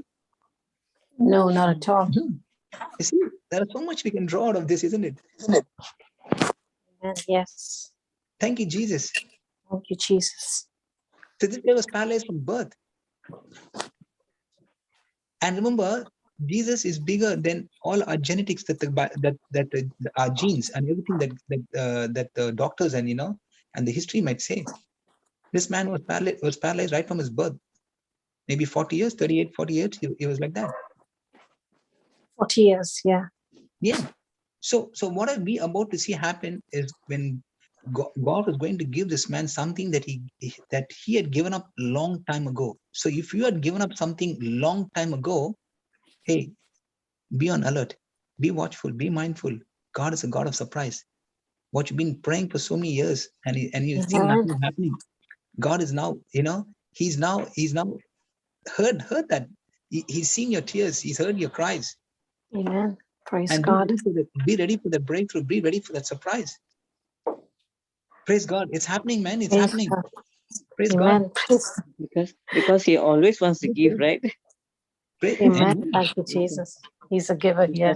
He's such a good God. He's always giving and giving. And, we only need to move into the frequency to receive. Yeah, that's his plan. Amen. Thank you, Praise Jesus. God. Thank you, Jesus. Thank you, Jesus. Praise you, Jesus. Amen. Praise God. Thank you, Jesus. Are you learning something today? The Lord Yes, is teaching the you Lord. something. Yes, it's just all expecting a surprise. Praise God, brother. Praise You God. put Thank us you, on a Jesus. different frequency suddenly. Amen. Come Praise on. God. Thank We you, have to be Jesus. excited. We have to be excited and Yes, expect the it surprise. is. Praise God. Expect Thank you, unexpected. Jesus. Yes. Yes, yes. Life will always surprise you. People will surprise you. We can get traumatized. It can be weird, but certain people can come and say something to you that today, okay, which may not be a good news, may not be something that you want to listen to. But you know what? When you open your mouth and speak God's word, God's promises, and what God has done in your life, that'll be a surprise for that person, and you bring that person Amen. and give the person a breakthrough. Praise God. Praise God. Thank you, Jesus. Praise God. Praise So God. you are a problem solver today. Praise God. Thank you, Jesus. Amen. Thank you, Jesus. Hallelujah. Thank you, Jesus. Hallelujah. Thank you, Praise Jesus. God. I was actually going to be speaking a little bit more on uncommon faith, but I believe, when we were talking about all these things that are happening, it's more related to that uncommon faith, isn't it, sister? Yes. Yeah, you're very right, brother. Yes, isn't it? Right. That Yes. that happened that day on that day of when Peter and John went to the temple. That is an uncommon faith, isn't it? That happened. Yes. Yes. I mean, they used their faith. They used what God has already put inside of them. Yes. Because he was asking them for alms. Amen. And they just, and he was not expecting. All he was expecting was either they give him something or not. And they Amen. did not know what they were going to do as well. But they opened their mouth and they spoke their faith. Praise because God. they were carrying the anointing, they were carrying the Holy Spirit, and they just, they themselves were surprised, as you said, brother, what Amen. actually happened. Yeah, praise God. And that's why he went leaping and jumping, because he Praise got God. more than what he was expected. He was limiting himself Hallelujah. only to those arms, but what he got Hallelujah. was life. Praise God. Thank you, Jesus. That's why, I remember Brother Johnson or even Sister Jocelyn always share that when you are expecting money, it's the smallest mindset. And here, yeah, he was with the smallest mindset, but look at what he got when he come in contact with God. I mean, of course, the two of them, but what he came in contact was what God could do in his life, far beyond what money could give. Amen. Praise Amen. God. Amen. Praise God. I Praise have the God. name of Jesus. I have the name of Jesus. I have the Yes. blood of Jesus. I have the Holy Spirit. I have the promise of God. I have the word of God. I have the angel. Amen. Praise God. Amen. Amen. Amen. Praise God. Amen. Thank you, Praise God. Jesus. The whole of heaven is backing me up when I speak his word. Praise God. Amen. Amen. Isn't Praise it God. amazing? Thank you, Jesus. Thank you, Jesus. Thank you, Jesus. And the Bible says if God had to send Jesus only for you, Sister Christina or Sister Shantla or Sister Helen, or just for me, Jesus would have said, yes, sir, yes, Dad, I'm going to go down. I'm going to Amen. save Thank this you, person. Jesus. The Bible says, Yeah. Amen. Praise God. Thank you, Jesus. praise God. The son left home to make a home in each one of us. Amen. Amen. Amen. Thank you, Jesus. Thank you, Jesus. Praise God. Praise God. Thank you, Jesus. Thank you, Jesus. Praise you, Lord. Thank you, Lord, for teaching us such powerful truths, Lord, this morning. Thank you, Jesus. Praise you, Lord. Amen. Thank you, Praise Jesus. Praise God. Thank God. you, Praise Jesus. God. Yes, brother, one more thing when you said about Jesus coming, and Sister Helen was sharing, what came to my mind was, yes, when you see, Jesus was born in a stable, which is the most humble place and a not well maintained place, right? But Amen. after Jesus was born, that stable also became the most holy place on this world. Amen. Okay. Yes. Amen. And when he comes into each one of us, we become the temple of the Holy Spirit. Yes. And the That's- Most High God starts living in us. Amen. And what are we then? Praise God. Praise God. Thank you, Jesus. That And stable gets transformed into the most holy place. praise God. And Praise we're God. talking about surprises. Now, if you see also, now when Jesus was speaking to the 5,000, the multitude, okay, now God, when Jesus is speaking there, he's put them like in certain situations. God, or maybe they were in a certain situation, okay, and this situation that they came across was where he's God. He knows what he's doing. Now, Yeah. he actually had about like 5,000 men there, and of course, women and children. We didn't count them, but I mean, at least about 10,000 people there. And now they're going to go hungry. They're going to go back home hungry. Okay. Now, what was Jesus? What was happening in Jesus's mind? What was happening in the disciples' mind? There was a surprise. There was a customized surprise in the waiting. Praise God. Amen. Praise God. Yeah. The boy who had 5 loaves and 2 fish, he comes up with 5 loaves and 2 fish. Amen. That's all we have. Praise Praise God. God. Yeah. In Surprise, fact, brother, surprise. Brother Linus, Yes. in the Old Testament, like when David met Goliath, he said, "I come in the name of the God of Israel," and then he tells Goliath exactly what is he going to do to Goliath. And here, if when Jesus was here, he also stated who he was before he did anything. Like for example, Lazarus, before he raised him up from dead, he said, "I am the resurrection." And before the multiplication of the bread, he said, "I am the bread of life." And then he goes and does that. It's so beautiful how he enters into that ambience, saying who he is, and then performs what what God can do through him. Praise God. Awesome. Thank Praise you, God. Jesus. Amen. Amen. Thank you, Jesus. Thank you, Amen. God. Praise God. Another incident. And Jesus goes on to feed the 5,000, isn't it? Oh, And yes. his whole basket left. So that's surprise the disciples. Wow. You're dealing with a God of surprises. You're dealing with, you don't know who you're not dealing with. I should say you're working with somebody, you know, Correct. who Yes. is a God of abundance. Yes. What about the woman at the well? The disciples were surprised. A Jew talking to a Samaritan woman. Surprise, surprise, surprise. But there was a message there. Praise God. Yes. Thank you, Jesus. Yes, God. Thank you, And Jesus. the woman met the Messiah. Can you believe that the woman met the Messiah? Praise God. It was a surprise, for she only came to fill up water that day. Yes? And she comes when nobody's around. At 12 o'clock in the afternoon, she comes, so that she doesn't want people to know about her. There'll be a lot of gossip about her because she had 6 husbands. I mean, she had 5, and 6th one she was living was not her own husband. And the 7th one, she met Jesus. Praise God. Amen. Praise God. And her life totally changed. She had to leave her own, left the pot, and she ran and told that, that she found the Messiah. Praise God. Surprise, surprise. Praise God. Praise God. Amen. Praise Big God. surprise. Absolutely. Yes, she became a first evangelist. Praise God. Amen. Thank you, Jesus. Amen. And we can draw so much out of that. Yes. Every passage, we can draw so much out of all those passages. Amen. Praise God. Thank you, Jesus. Thank you, Jesus. Praise your Lord. Thank you, Jesus. Praise the Lord. Thank you, Holy Spirit. Thank you, Brother Linus. Praise God. So much of revelation we got. Yes. Amen. See, the promises of God. See, when you put all the promises of God together, they become the recipe for an extraordinary life. You can write it down somewhere. Amen. Wow, that's Praise nice. God. Thank you, Jesus. Yeah, recipe for an extraordinary life. Amen. Thank you, Jesus. Amen. So many mysteries get revealed. Amen. Thank you, Jesus. Thank you, Jesus. And it's far beyond what anyone in the world would ever hope or imagine. Amen. Thank you, Jesus. Indeed, yes. And God, if you want to, have you written it down, sister? When we put the promises, when we put the promises of God, when we put all the promises of God together,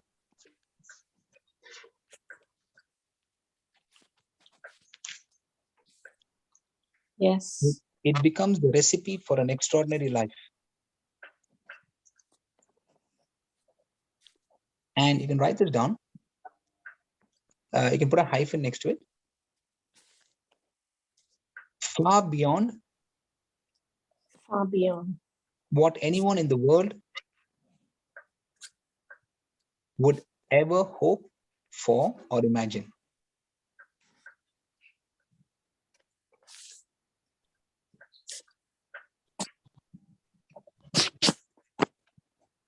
Amen. Praise God. Praise God. Praise God. Thank you, Jesus. Brother, far beyond anyone can hope or imagine, right? What anyone far beyond, what anyone in the world would ever hope for, or imagine.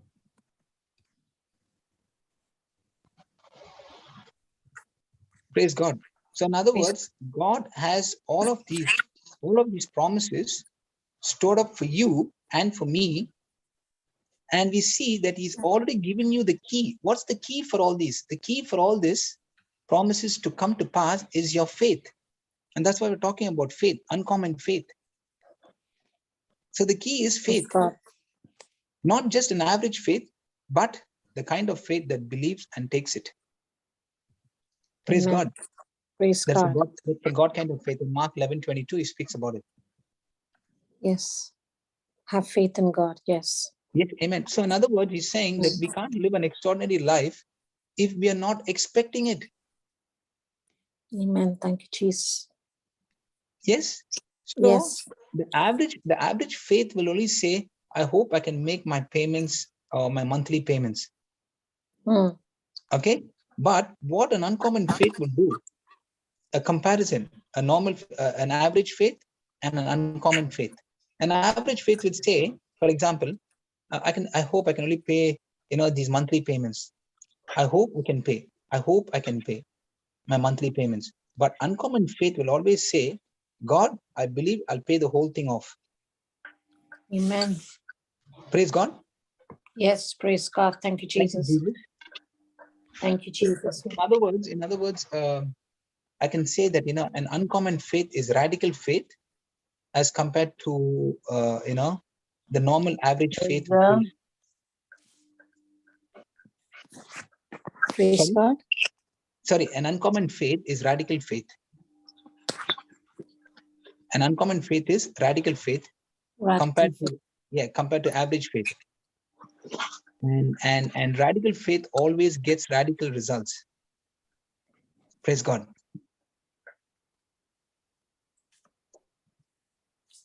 So in other words, when you actually have this kind of uncommon faith, people will generally come back to you and say, hey, who do you think you are, man? Who do you think you are?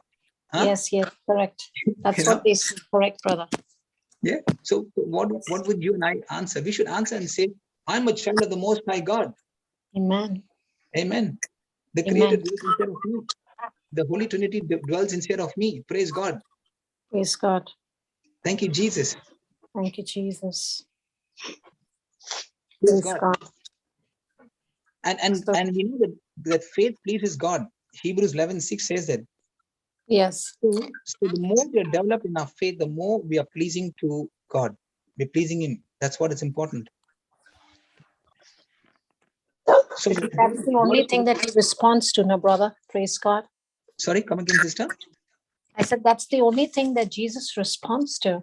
Amen. He doesn't Amen. respond to faith, to pain and disorder, but he responds to faith. Yes, absolutely. Praise God.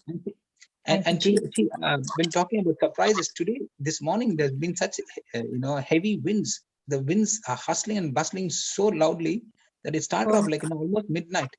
And I don't think so I really ever slept because it was rattling so much. And Wow.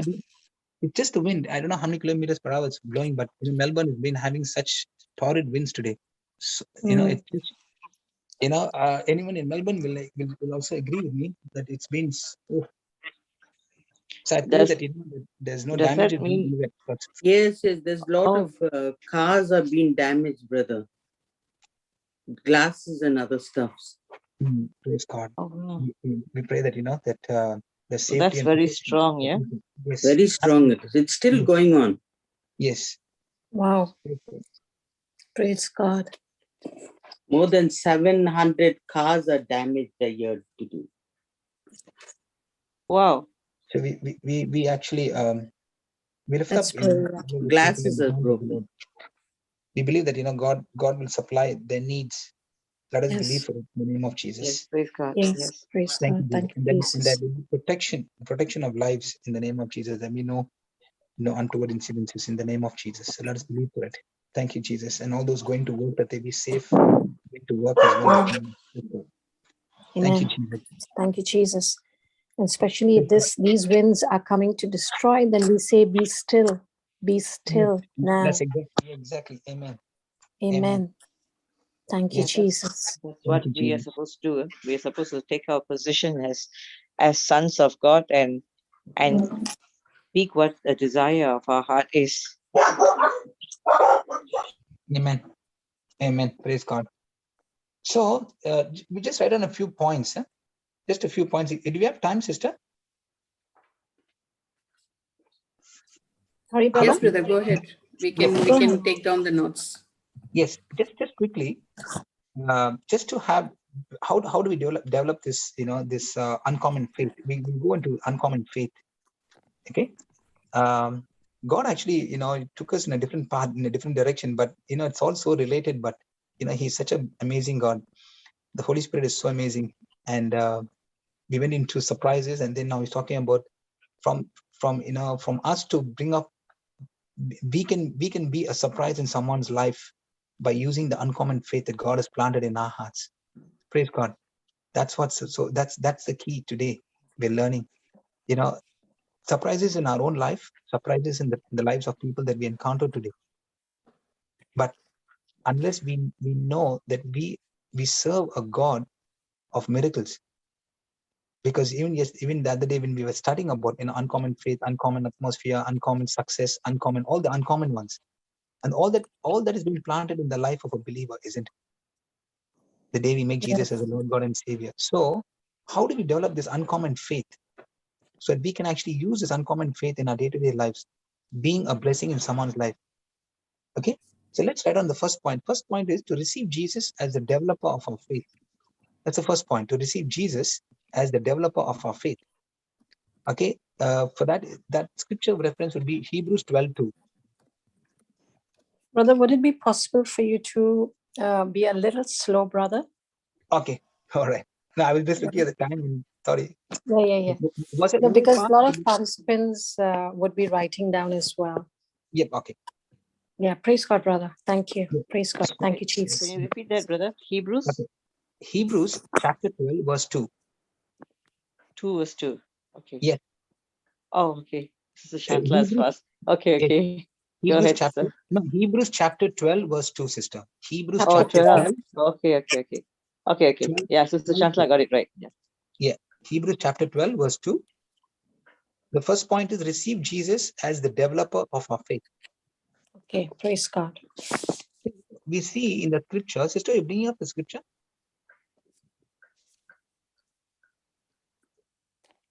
So I thought it you were says, just giving a point. Sorry. yeah, we will just go just quickly just go to the points, and so we can go back in our home and we can reflect on these points. Yes, brother. Yeah. So the first thing is, if you and I want to develop an uncommon faith, we have to start at what? Looking at Jesus, focusing on Jesus. That's what it's saying. Receive Jesus and develop your faith. So you see, the Bible reference it says, looking unto Jesus, the author and finisher of our faith, who for the joy that was set before him endured the cross, despising the shame, and is set down at the right hand of the throne of God. Praise God. Praise God. Praise Thank God. you, Jesus. Praise God. Thank you, Jesus. In the Amplified Classic Version, I'll just read it quickly. It says, looking away from, that means, in other words, don't look at, or in other words, it's saying, don't look at the things that are around you. So in other words, it's saying, looking away from all that will distract you to Jesus. Correct? Looking away from all that will distract you to Jesus. Who is the leader? Jesus is the leader. He is the source of our faith. Okay, giving the first incentive for our belief, and is also its finisher, bringing it to maturity and perfection. Praise God. That's what it says in Amplified Classic Version. Jesus. So a good example would be if you go to Isaiah 38 verse 2 in the Bible. Isaiah 38 verse 2. See, when Hezekiah, King Hezekiah was sick, okay, he was facing death. The Bible tells that Hezekiah turned his face towards the wall and prayed unto the Lord. Yes? Yes. Yes. So why is this very important? Because he turned away from the world, from people, from his own feelings, from his suffering. Okay. And also he turned away from his friends who will normally come and sympathize with him and his friends and relatives. So when he turned himself towards the wall, what is he seeing now? He's just seeing he's just seeing himself and Jesus. That's all. He could only see Jesus. And when he see, I should say Jesus, or I can say God, when he sees God, and he received what he asked. Praise God. And he received what he asked for. So in other words, just an example that I gave you, but we see in our day-to-day lives, we face a lot of trials, a lot of things that take our attention away from the Lord, and it'll draw you away from us, the faith that we are holding on. Okay, this attention that's going to take you away is going to take you to the natural. Okay, that's why it's important when we look at Hebrews 12:2, we look at Jesus. He is the developer, or in other words, he's like a trainer for us. He's the one who trains us of our faith. He wants to help you and me to get our eyes on him and not be distracted by the world. So if you're facing some situation today, if I'm facing some situation today, and every one of us are facing situation, come on, there's no lying about it. Okay, some may be facing a very big situation, some may be facing a situation. My gosh, the wind is really strong. I'm sitting right next to the window actually, and it's just blowing so much. Yeah, so what I'm saying is, so every time we put our faith, okay, every time we put our faith on the line by believing God's word, okay, we can expect Jesus, we can expect God to develop our faith. So expectation, that's another thing. Expect God to develop our faith every time we put our faith on the line. Expect God, expect Jesus to develop our faith every time we put our faith on the line. Praise God. Thank you, Jesus. So when you and I, we stand for healing, okay, we are exercising our faith, putting it on the line. How? By trusting in Jesus to bring our faith to maturity. Praise God. So in other words, see, if you look at the Greek translation for the word finisher, finisher means one who raises the level of faith to its perfection by setting the highest example of faith. Let me see, Jesus is the author and the finisher of our faith, we say, right? So let's look at the translation for finisher in the Greek language. Okay, what does it mean in the Greek? It means one who raises the level of faith. Finisher means one who raises the level of faith to its perfection by setting the highest example of faith.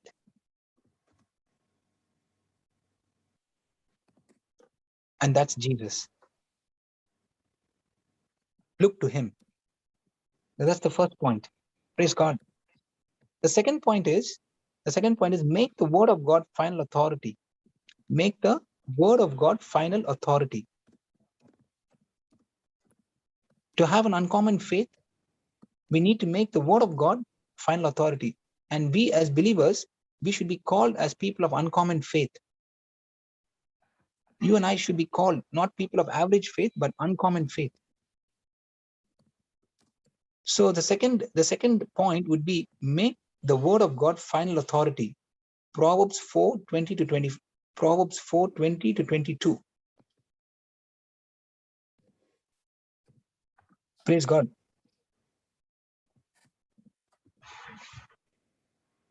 So in other words, what the Bible is saying is, in Proverbs 4:20 to 24, it says, "My son, give attention to my words. Incline your ear to my sayings. Do not let them depart from your eyes. Keep them in the midst of your heart, for they are life to those who find them, and health and healing to all their flesh." So he's telling us to go to the word, but what we do when we have a problem, it's easy to run to the world, run to the friend, run to a member and ask them, "Look, please pray for me." When we have the symptom in our body, the first thing we might do is to run to the doctor or jump on the internet and just have a look. Google, Mr. Google is there. Praise God. We call it Mr. Google, Mrs. Google, whatever. We call it the Google, and we go and we check out all the sicknesses. We go and check out everything. But that's not what God actually planned for us. That's not the God's way. I'm not saying don't go to the medical care. I'm not saying that. See, we have to feed our spirits. Our born-again spirits, as I said, is hungering for food, and the food is the word of God. So it's very important that we fill our spirit with the word of God and not with all the medical reports and the medical knowledge that we have. We fill our spirit with that, and really that will keep playing in our mind. But as a born-again spirit-filled believer, as a believer, our spirits are hungering for what? The word of God. So that's the spiritual food for us. That's the food for our spirit, the word of God. And we cannot actually have the word of God going into our spirit as well as the worldly knowledge or the medical report going into our spirit. So whatever situation you're facing, a finance situation, a financial situation, a health problem, a relationship problem, or a work problem, work situation, we need to ask ourselves one thing: what does God say about my situation? What does God say about my situation? And when we take that word of God, we say that this word of God, this is the final word. And we will definitely get definitely get a scripture from the word, from the Bible, from God. And now we're going to be stuck to it. And that's why the Bible says, my son, give attention to my words. Because when we do that, and when we incline our ears to the sayings of the word of God, and not let it depart from our eyes, keeping it in the midst of my heart, then the Bible says, when we do that, we will not only gives us life. The word of God is life to all that find them. It's life. It's not death, it's life. And it is health and healing to all our flesh. So praise God. That's what he's telling us. Praise God. Thank you, Jesus. So when we train ourselves, train our life, train our spirit, okay? When we do that, when you and I, when we train towards developing an uncommon faith, we don't operate like the world. We don't even operate like most of the fellow believers, because we become uncommon. So in other words, the stronger you build your faith, the more you are able to face anything and everything that comes in your path. And you are the one who can subdue it. How? By taking those scriptures, standing on the promises of God, and refusing to move. And when you do that, you are actually pulling down the stronghold. See, the Bible says in 2 Corinthians 10, 4 and 5, it says that, the weapons of our warfare are mighty. They are mighty through God, through pulling down of strongholds. Pulling down of strongholds. So whatever stronghold is, which is coming against the knowledge of God. Brother, 2 Corinthians 10, verses 4 and 5. Okay. Praise God. So we can go and cast it out. We can cast out those strongholds. How? By bringing into captivity every thought to the obedience of Christ. By how? By what is the weapons of our warfare? What is the weapons of our warfare? What is that weapon? The weapons of our warfare are the word of God. They are the tools from the word of God. They are the word of God. They are the promises of God. That's the weapon he's talking about. The sword of the Spirit, the word of God. Praise God. Praise God. We have to use the weapon. We have to use the tool of the word of God. We have to use the promise of God and bring down that stronghold. Praise God. Praise God. And uproot that stronghold using the word of God. And that's why when you see any situation happening, it's not that person. Don't get angry with that person. It's that spirit operating in that person. So as God is giving you the power, God is giving the authority. Somebody is yelling at you, somebody is screaming at you, somebody is saying something bad about you, and all these things that are happening, it is not that person, it is a spirit operating in that person. So as a child of God, taking that authority, you open your mouth and you bind and cast that spirit out in the name of Jesus, and start speaking that the Spirit of the Lord is upon this person. God himself has anointed this person, filled him with his love, filled her with his love, and set her free. So now what you've done, you are used the weapons of the warfare. You used for the weapons of the warfare are strong, are mighty. They're not carnal. You do not use carnal for carnal. If they are saying something, you're not using the same thing against them. No. That means both of y'all are on the same side. But you're using the weapons of God. You're using the promises of God. Praise God. When a person is carnal, you don't be carnal. The Bible says, so, in Galatians 6:7, we all studied that before. Do not be deceived, for God cannot be mocked. So whatever a man sows, so shall he reap. If you sow to the flesh, you will of the flesh reap corruption. But if you sow to the Spirit, you will of the Spirit reap life. So what are you sowing to? If they are doing the wrong thing, it does not mean that you should do the wrong thing. If they are saying the wrong thing, it does not mean you should also say the wrong thing, right? You speak the promise of God. You speak your faith. Praise God. Thank you, Jesus. Step number 3, okay, or the point number 3. Continually feed on the word. Continually feed on the word. Matthew 4:4. Matthew 4:4. Thank you, Jesus.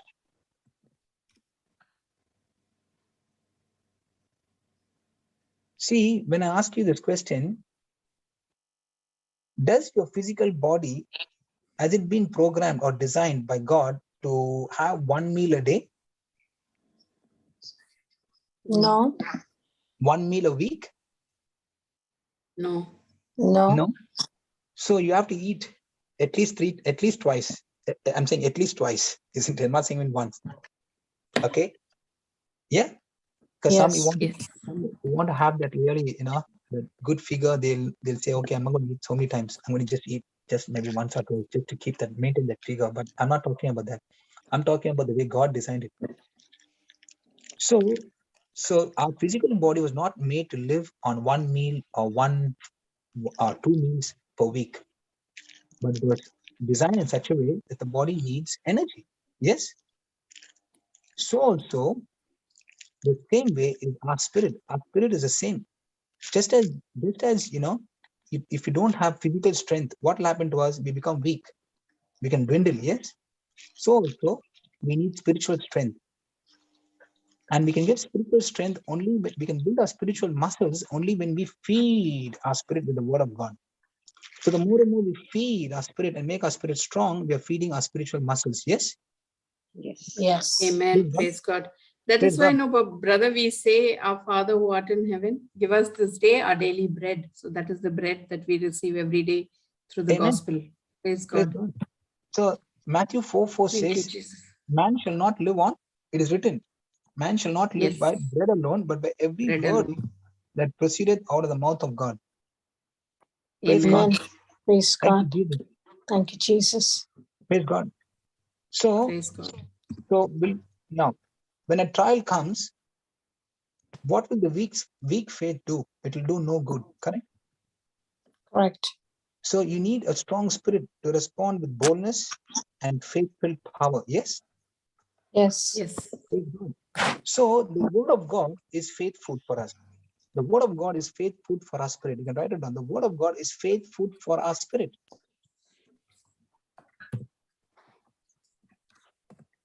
The word of God is faith food for our spirit. It keeps our faith strong and ready for anything.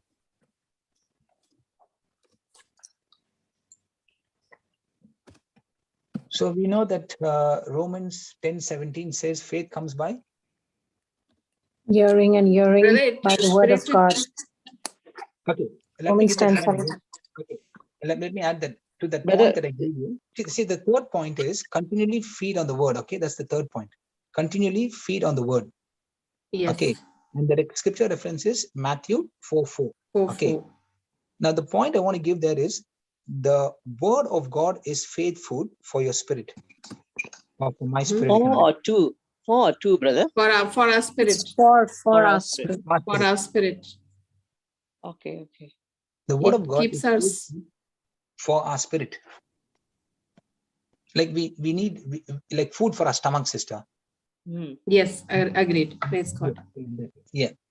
So It keeps our faith strong and ready for anything. So I was saying that Romans 10:17 says faith comes by hearing and by hearing the word of God. We can actually replace that by saying faith comes by feeding and feeding on the word of God. Is that making sense? Yeah, absolutely. yes. Good one. Praise Yeah. God. Like like a little small baby, they give the feeding bottle, Baby has to feed. Yeah. Constantly Feeding on the food. Yes, feeding. yes. Feed the milk, the little child has to feed, the milk from the mom, from the mama, so that, the child is getting strength. Yeah. Yeah. Thank you, Jesus. Praise God. Thank Praise you, God. Lord. Thank Thank you, you, Jesus. So the word of God, okay. In other words, what I'm saying is the word of God is as necessary to your life and my life as food is necessary for our body. Making sense? Yes. Yes. So the word of God is very necessary, okay, for our lives, just as spiritual food. So when we continuously feed on the word, what are we doing? We are depositing into our spirit, okay? And as we keep depositing into our spirit, it builds up a reserve. Okay, and when we have the reserve or a reservoir of the word inside our spirit, what happens when a crisis situation comes, when something happens, Okay, and every day you can expect some. I mean, see, expect. We can expect something to happen, but you know what? We're not surprised. As believers, we should not be surprised because we have the word with us. We can speak that word. Praise God. And that's why it's very, very important for us to develop our faith now, so that in the future, if anything comes, we've got our faith to counteract, to counter attack. Praise God. Thank you, Jesus. Thank you, Jesus. Praise God. They're making sense? Praise God. Thank you, Yes, Jesus. thank you, Jesus. Praise God. So the word of God is as necessary, okay, to our life as food is necessary for our stomach or our body. So when we continually feed on the word of God, we are now what we are depositing into our spirit, and it builds up a reserve. Okay. And now we are, when a situation comes, okay, when a situation comes, we don't have to wait. And that's what happens when we are building up ourselves on the word of God. Now, when a situation comes, okay, we've already got our faith. So it's not that we need a fresh supply, okay? So it can be at the tip of our tongue. We don't need that anymore because now we've already got the faith, and that will come out quickly at that point of time. Okay, when you have a need, we say, God shall supply all my needs according to the riches of his glory through Christ Jesus. When you're going out, you know, we pray for protection. We pray Psalm 91. Okay, and when we're leaving out, we already pray for Psalm 91 at the time. And you know, there could be people, you know, I had near misses, you know, on the road, near misses. Why? Because you've been praying, making that prayer, Psalm 91. Anyone who's traveling on the road, you might have said, oh my God, I just had a near miss. Thank you, Jesus. Your angels were there to protect me. It happened to me many times. Praise God. Thank you, Jesus. Our God is an awesome God. And the fourth point we can write down now, meditate on the word. The fourth point is to have uncommon faith is to meditate on the word. Joshua 1:8, we all know this. Praise God. So let's quickly look at this, because the Bible says the book of the law shall not depart from your mouth, this book of the law in Joshua 1:8, but you shall meditate on it day and night, that you may observe to do according to all that is written in it, for then you will make your way prosperous and then you'll have good success. So what is the difference between feeding on the word and meditating on the word? What is the difference between feeding on the word and meditating on the word? Anybody?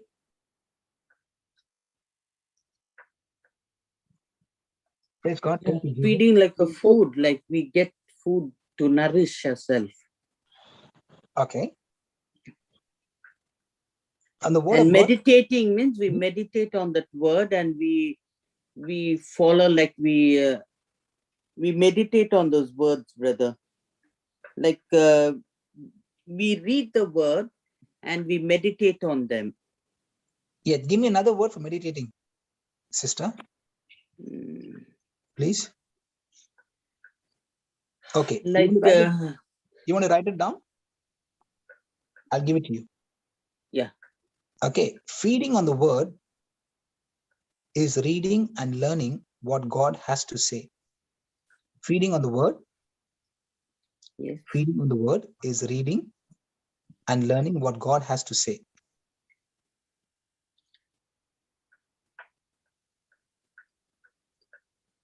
Okay. God says. Feeding on the word is reading and learning what God has to say. Meditating is spending time thinking about the word. Meditating is spending time thinking about the word or thinking about it and thinking about it. See, meditating is spending time thinking about it and thinking about it. And then applying the word to our situation. And then applying the word to our situation. And then applying the word to our situation. Praise God. So in other words, what I'm saying is faith will begin where the will of God is known. Faith will begin where the will of God is known. God's word is God's will. Yes. We can't have faith in God's word if we don't know what his word says. So in other words, once I know the will of God and I've spent time meditating on the word, now I can apply it by taking authority over that situation in my life. Praise God. So that's so very important. We must know the word of God. We must know the will of God in that situation. So faith begins where the will of God is known.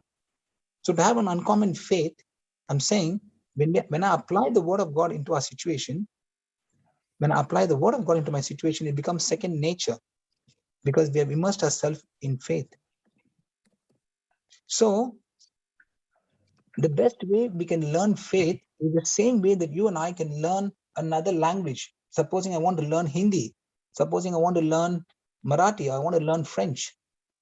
So the best way to learn faith is the same way we learn a foreign language. So that means total immersion. So when we immerse ourselves in the atmosphere of faith and let it be the only language we speak, now it will become the first line of defense in any situation. Praise God. Praise God. Praise God. Thank you, Jesus. Praise God. Thank you, Jesus. They're making sense, sister? Yes, So, brother, very much. What we are learning here is, if we want to learn a new language, what do? We actually, we write it down, we think about it. Again, we are wondering, what is the meaning of this? What's the meaning of that? How do you say, what's your name? When you're learning a new language. Yes? Yes. And all that. Yes. So we get total immersion. Brother, is it right in saying that the word that we discuss every day is meditating, right? The word that we discuss every day is meditating on the word, right? Yeah. If you're talking about that word and thinking about that word all the time, then that's meditation. Thinking, see, the more meditation is more and more, I'm chewing on that word, like the couch, choose the card. Yeah, chewing the card. Yeah.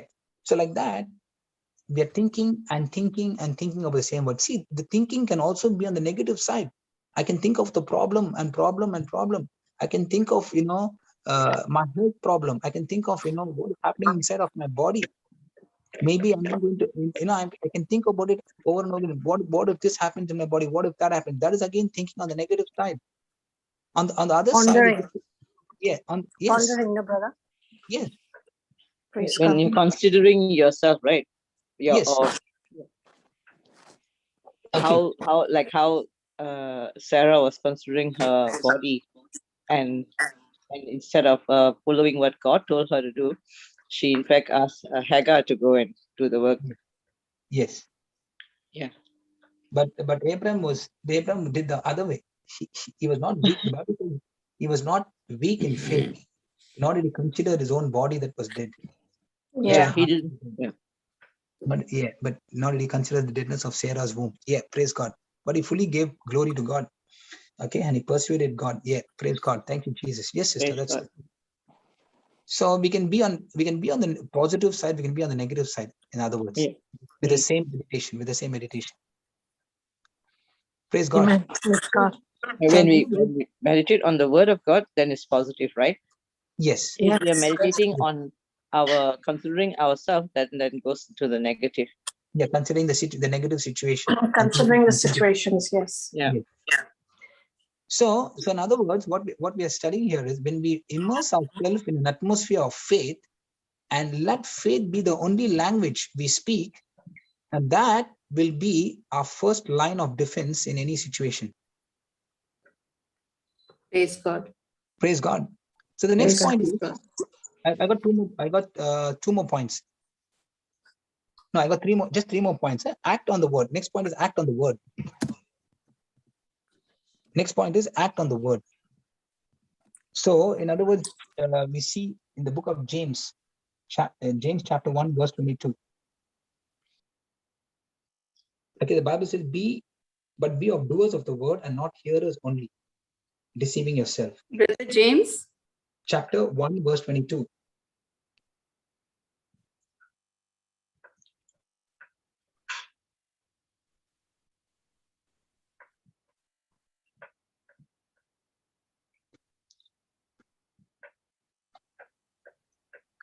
So now what we see here is, you and I know what the word of God says, right? It says, be of doers of the word and not hearers only, deceiving yourselves. So it's just not good hearing the word of God. We have to be doers also, correct? So in other words, Correct.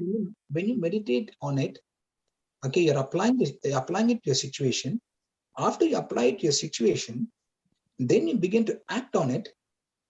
Okay, we said that in the last point. We began to act on it by putting our faith on the line. Yes. So, in other words, one way we can act on the word is to speak it out. I'm speaking my faith. You know, people, you can say, I'm speaking my faith, even though the situation looks very not so good, but I'm speaking my faith. The doctor said this, and this, but I'm speaking my faith.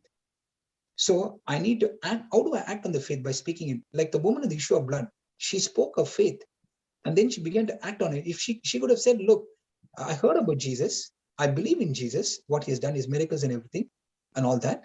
Okay, and then she started speaking the word of God. Okay, and she could have stood there itself. She could have been inside the house. But what she did, she began to act on it. Okay, now faith grows when God's word becomes a vital part in our lives. Now that faith will begin to grow when we take that action and move out. So in other words, you can write this down. If your mouth will feed your heart faith when you don't need it, if your mouth will feed your heart faith when you don't need it, your heart will feed your mouth faith when you need it. I want you to just go through that line again and again. It's like a tongue twister. Brother, can you repeat it? If your mouth will feed your heart faith when you don't need it, your heart will feed your mouth faith when you need it.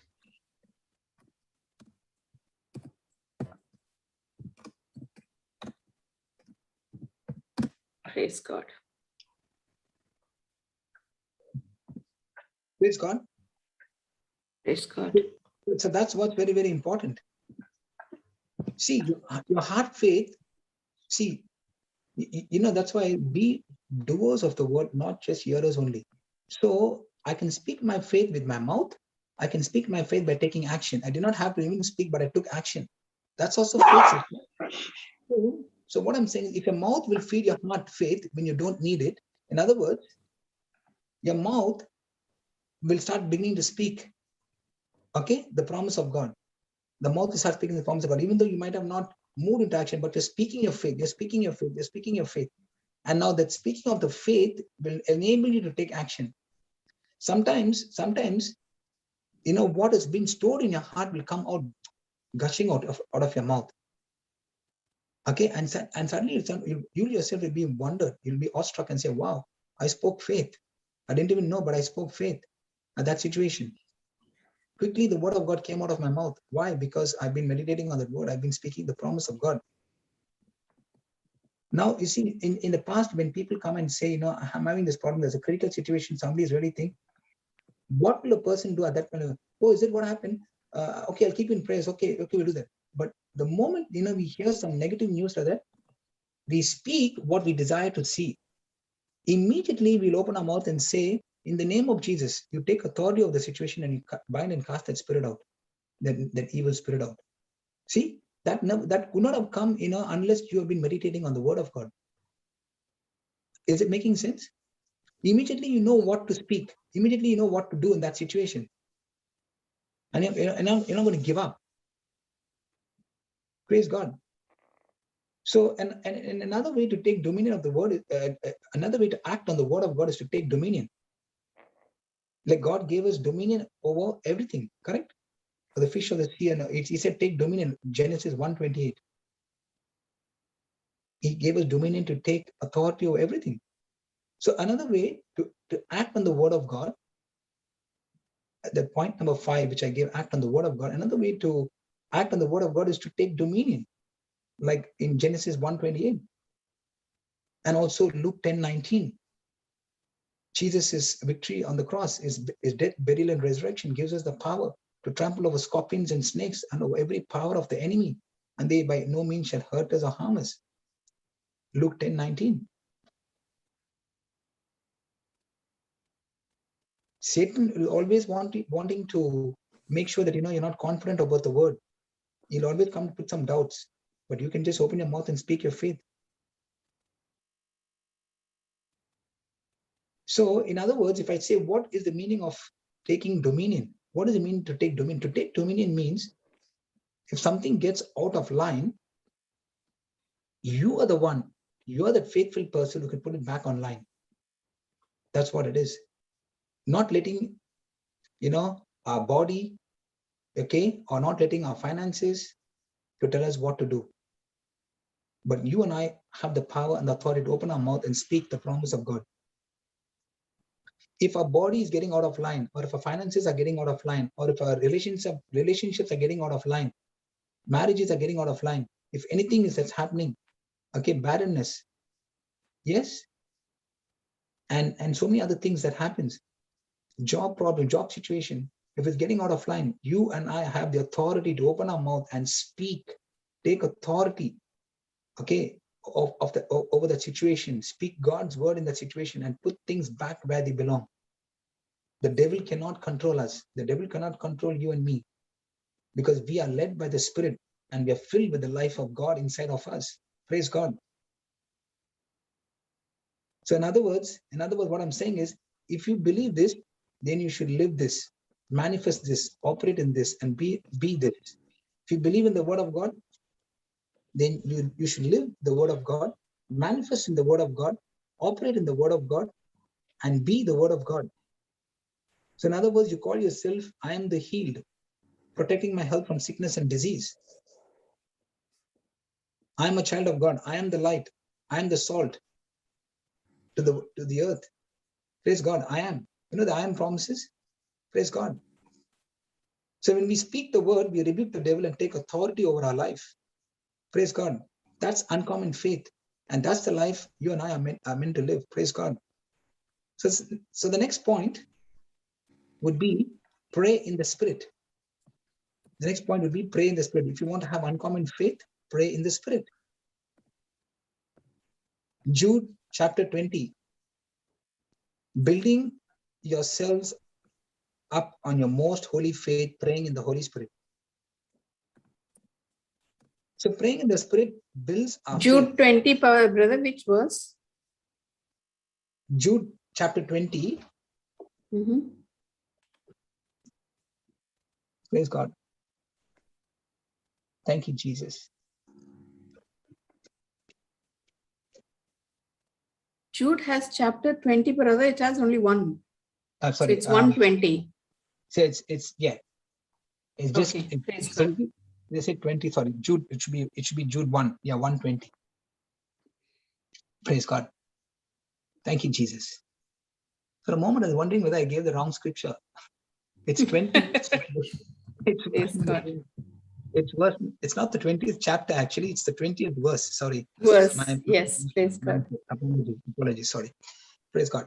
So step number. So in other words, what I'm saying is, to have an uncommon faith, the next step number 6 would be pray in the Spirit.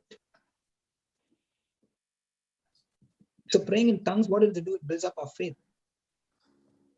So God has given us everything that we need to build up His word, correct? Yes. Praise God. Praise God. So, but His plan can come to pass through prayer, through praying in tongues.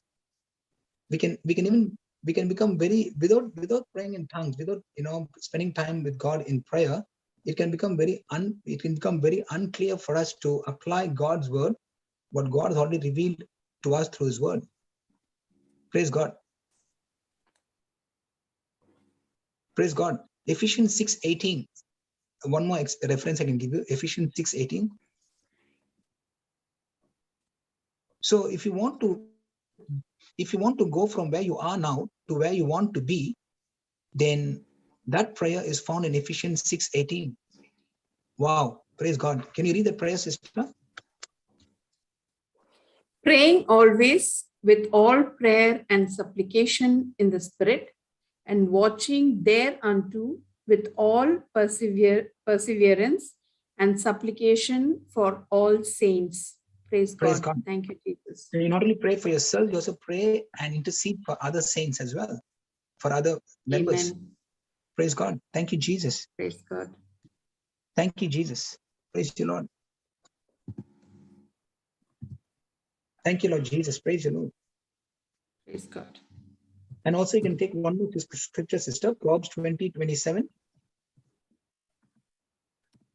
Proverbs 20:27. Because why I'm saying praying in the tongues is praying in the Spirit is, it's praying from the heart, praying from your heart.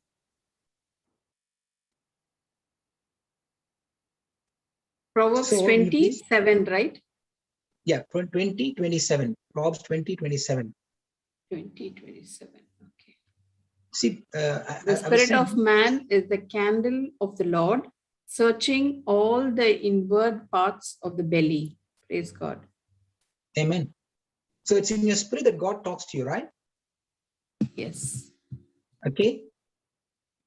And he speaks to, and God actually, when we pray in tongues, what actually happens is, we know that man is a spirit, correct? So we connect to God with our spirit, okay, or the heart. Praise God. Okay. And so we see that our mind will be unfruitful, but our spirit is praying, and it's praying according to the plan, will, and the purpose of God. Praise God. So we are directly connected to God, and God will speak through us through his spirit. Praise God. Praise God. So God does not want any head prayers from our soul, soulish prayer. Why? Because our heart is our spirit, or in other words, our spirit is the real person that we are. Our mind only belongs to us. Okay. Our heart is where faith is produced, or our spirit is where faith is produced. So all forces of life flow out of our heart, not out of our head. Praise God. That's why in Proverbs 4:23, it says, keep the heart with diligence, for out of it are the issues of life. So in other words, our heart is where God meets you and me. In other words, your heart is where God meets you. My heart is where God meets me. Praise God. And the last point, sister, the uncommon faith is to continually give God praise. Praise God. Thank you, Jesus. Continually give God praise. It's the seventh point. Thank you, Jesus. And it's the scripture reference for that is Philippians 4:6. So praise God. Thank you, Jesus. Thank you, Jesus. Praise you, Lord. Philippians 4:6. That's the last point, sister. Continually give God praise. Thank you, Jesus. So praise and thanksgiving is what we do between the amen and there it is of our prayer. Amen is like that it is. That's it. Be it done. So praise encourages our faith. Praise is our affirmation of receiving what we have believed. Praise God. Hello. Thank you, Lord Jesus. Hello. Good morning. How are you today? How are you? Hello, Sister Joyce. You'll have to put her on mute. Yeah, she was talking to somebody else, brother. Praise God. Yes. Yeah. Praise God, brother. So praise God. So we're going to conclude now in maybe another 5 minutes. Praise God. So thank you, Lord Jesus. I believe I have it now by faith. We say, when after making a prayer, and as I said, the seventh point is continually give God praise. So we say, thank you, Lord. I believe I have it now by faith in Jesus' name. Amen. That's what we pray, and that's what we believe. Amen. So, but hope, what is hope saying? Hope says, I might have it someday. Correct? But uncommon faith says, if God says it, it is so. Then it is so. Yes? Because faith is now. Now faith. Yes. Amen. So the uncommon faith says, I take it now. I have it now. Correct, sister? You're very true. And when you believe you have it, you thank and praise God for it. Amen. Amen. Praise God. Praise Thank God. you, Jesus. So Praise in other God. words, Thank you, Jesus. you can have what you say. You can have what you said.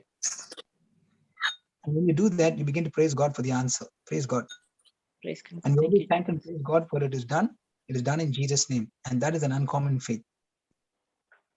So praise God. So when we let Jesus develop our faith, feed and meditate on his word, put the word of God first place in our life, when we pray in the spirit and give him praise, definitely we will develop an uncommon faith. So praise God. Thank you, Jesus. So we will stop living on the land of average and come on over and to an extraordinary land of the living. Praise God. Praise God. It's his will for our life. Amen. Praise Amen. God. Thank you, Jesus. Thank you, Lord Praise Jesus. God. Thank you, Jesus. So are we learning something today? Praise God. Oh, lots. Praise God. God. Thank you, Jesus. So our God is the God of surprises. Amen. Amen. And he wants us to operate with his uncommon faith. So praise Amen. God. Praise God. Thank you, Jesus. Anybody would like to add before we finish? We can say the closing prayer. Praise God. Thank you, Jesus. Praise you, Jesus. Thank you, Lord. Praise you, Jesus. Jesus, praise God. So anybody can, maybe someone's asked what was the last point. The last point is continually give God praise. Praise God. Thank you, Jesus. I think Sister Santla has already posted it there. Praise God. Thank you so much, Sister Santla. Praise God. So, sisters, anybody would like to summarize what we've been learning and make a closing prayer, thanking and praising God for this day? This day actually is a day of surprise, I should say. Praise God. And for the uncommon faith that God is teaching us how to, develop uncommon faith. So praise God. Thank you, Jesus. Praise God. Praise God. Thank you, Jesus. Thank you, Jesus. Thank you, sister. Shall I do the closing prayer? Yeah. Praise God. Yeah. Heavenly Father, we praise you. We thank you, Father, for this teaching again today. This knowledge about this uncommon faith, which is a radical faith. And Lord, thank you, Lord, for the pointers of how we can develop this uncommon faith. That is to receive you as a developer of our faith, because we are acting on your faith, Lord Jesus, the faith of Jesus Christ. We operate on the faith of Jesus Christ. And we praise and thank you for every good thing that you have done, because you are the author and finisher of our faith. You, O Lord Jesus, you are our source of faith. Everything that we need comes from you, and we thank you for your word says that we should not be distracted from you, but rather be focused on you. We thank you, Lord, that even in Isaiah 38, you said Hezekiah turned his face to the wall and prayed to the Lord. I thank you and I praise you, because each time we turn to you, we come back to you. We are always received with open arms, and we are always constantly back to our position in you, Father, in position in Jesus Christ. Thank you for your word is our final authority. What we focus on, what we pay attention on, what our ears are listening to and our eyes are looking at, all these shape the condition of our heart. And that is when we find out that your word is life to each one of us and healing to all our flesh. Thank you, Father, that we continually feed on your word. That, Lord, you said that man shall not live by bread alone, but by every word that proceeds from the mouth of God. Yes, Lord, this is such a powerful word, because we always thought that natural food is enough. But today we know that your word is food. We don't even need our natural food when we have your word, because your word is so powerful. It is truly healing to all our flesh. Thank you, Lord, that your word is faith food for our spirit. And Lord, we thank you that it keeps our faith strong and ready for anything, so that we have the confidence in your word. And Lord, we know that when we have the confidence, we use your word to open our mouth and speaking the promises, speaking the desire of our heart. Thank you, Father, that you today, Brother Linus has put all the pointers so beautifully. Meditating on the word is another thing, Lord. I thank you and praise you that each time we meditate on the word, we are now learning to become we are now learning to become successful or prosperous because you teach us who we are and what we can do through your word. We thank you, Lord, that we use your word, we act on your word, we become the doers and the hearers of your word, oh Lord. Thank you for filling our mouth with your word. Thank you, Lord. Each time that we are filled with your word, our heart is becomes such a fertile heart to receive your seed. Oh Lord, I thank you and I praise you. We praise you for, thank you, Lord, for the gift of tongues that you have given to each one of us. Thank you for every gift of the Holy Spirit that's inside each one of us. And all we need to do right now is activate it, especially the tongues, oh Lord, because that's a language that connects us to you. And that's when we speak, oh Lord, the Holy Spirit is able to do far beyond, to go into areas where we are weak and be transform us in every area so that we become strong. Thank you, Holy Spirit. Thank you, Jesus. Thank you, Father God. Thank you for teaching us all these fruitful pointers. And Lord, and finally, we also learn that we are supposed to give you praise you for everything. Thank you, Lord, that you are continually being in us, and everything that you do through us, we are mindful of it, we are watchful of it, and we are people who testify of it. And Lord, we know anything and everything that happens to us is only because of you, because our body is nailed to the cross, and now we only allow you to operate through us, in us and through us. And we thank you and we praise you for every good thing that you are doing for each one of us. Father, we thank you, Lord. We thank you for this word today. Thank you for the many teachings today. Thank you for the truth and the knowledge of the truth today. Thank you, Father. Thank you. We praise you and we give you glory, Father, for every good thing. Thank you, Holy Spirit, that you go forth, that you went forth before us and you set us free by the truth. And we ask you also throughout this day that in every circumstances that you go forth before us and you set us free by the truth. Thank you, Jesus. Your promise is that you will go, your presence will go with us and you will give us rest all through our day, all through our journey with you, all through our life here on earth. We praise you, we give you glory, because now you're making our life more and more exciting. We are now waiting every day to take our position in you. When we know our position in you, then we know who we are in you, Father, in you, Jesus. And when we know who we are in you, we don't need to do anything, because everything is done by you, Father. You said that grace is all about your power, your ability, your authority that you are using on our behalf, even though we don't deserve it. We thank you for this. We thank you for this life of grace. Thank you for the truth of grace. Thank you for the knowledge of grace. Thank you, Father, for the food of grace that you're giving us every day. Thank you for the faith in grace, because we operate in the faith of Jesus Christ. We thank you. We thank you, Father. We thank you for everything that you are doing for each one of us, every moment of our life. And we are so grateful. We're so grateful, oh Lord, what a good God you are, because even though we don't deserve it, you still continue to do far beyond our imagination, far beyond our ability, to make sure that we go awestruck by what you are doing in our life, because now we are not chasing after anything. Everything that we ever want, ever need, it comes looking for us, because you are in us and we have taken our position in you. Thank you, Father. Thank you, Jesus. Thank you, Holy Spirit. In Jesus' mighty name, we all agree together and we say amen, amen, amen. Amen, amen, and amen. Praise God. Thank you, Jesus. Amen, amen, amen. Praise God. Thank you, Jesus. Thank you, Jesus. God. Thank you, Jesus. Amen. Praise God. Thank you, Jesus. So praise God.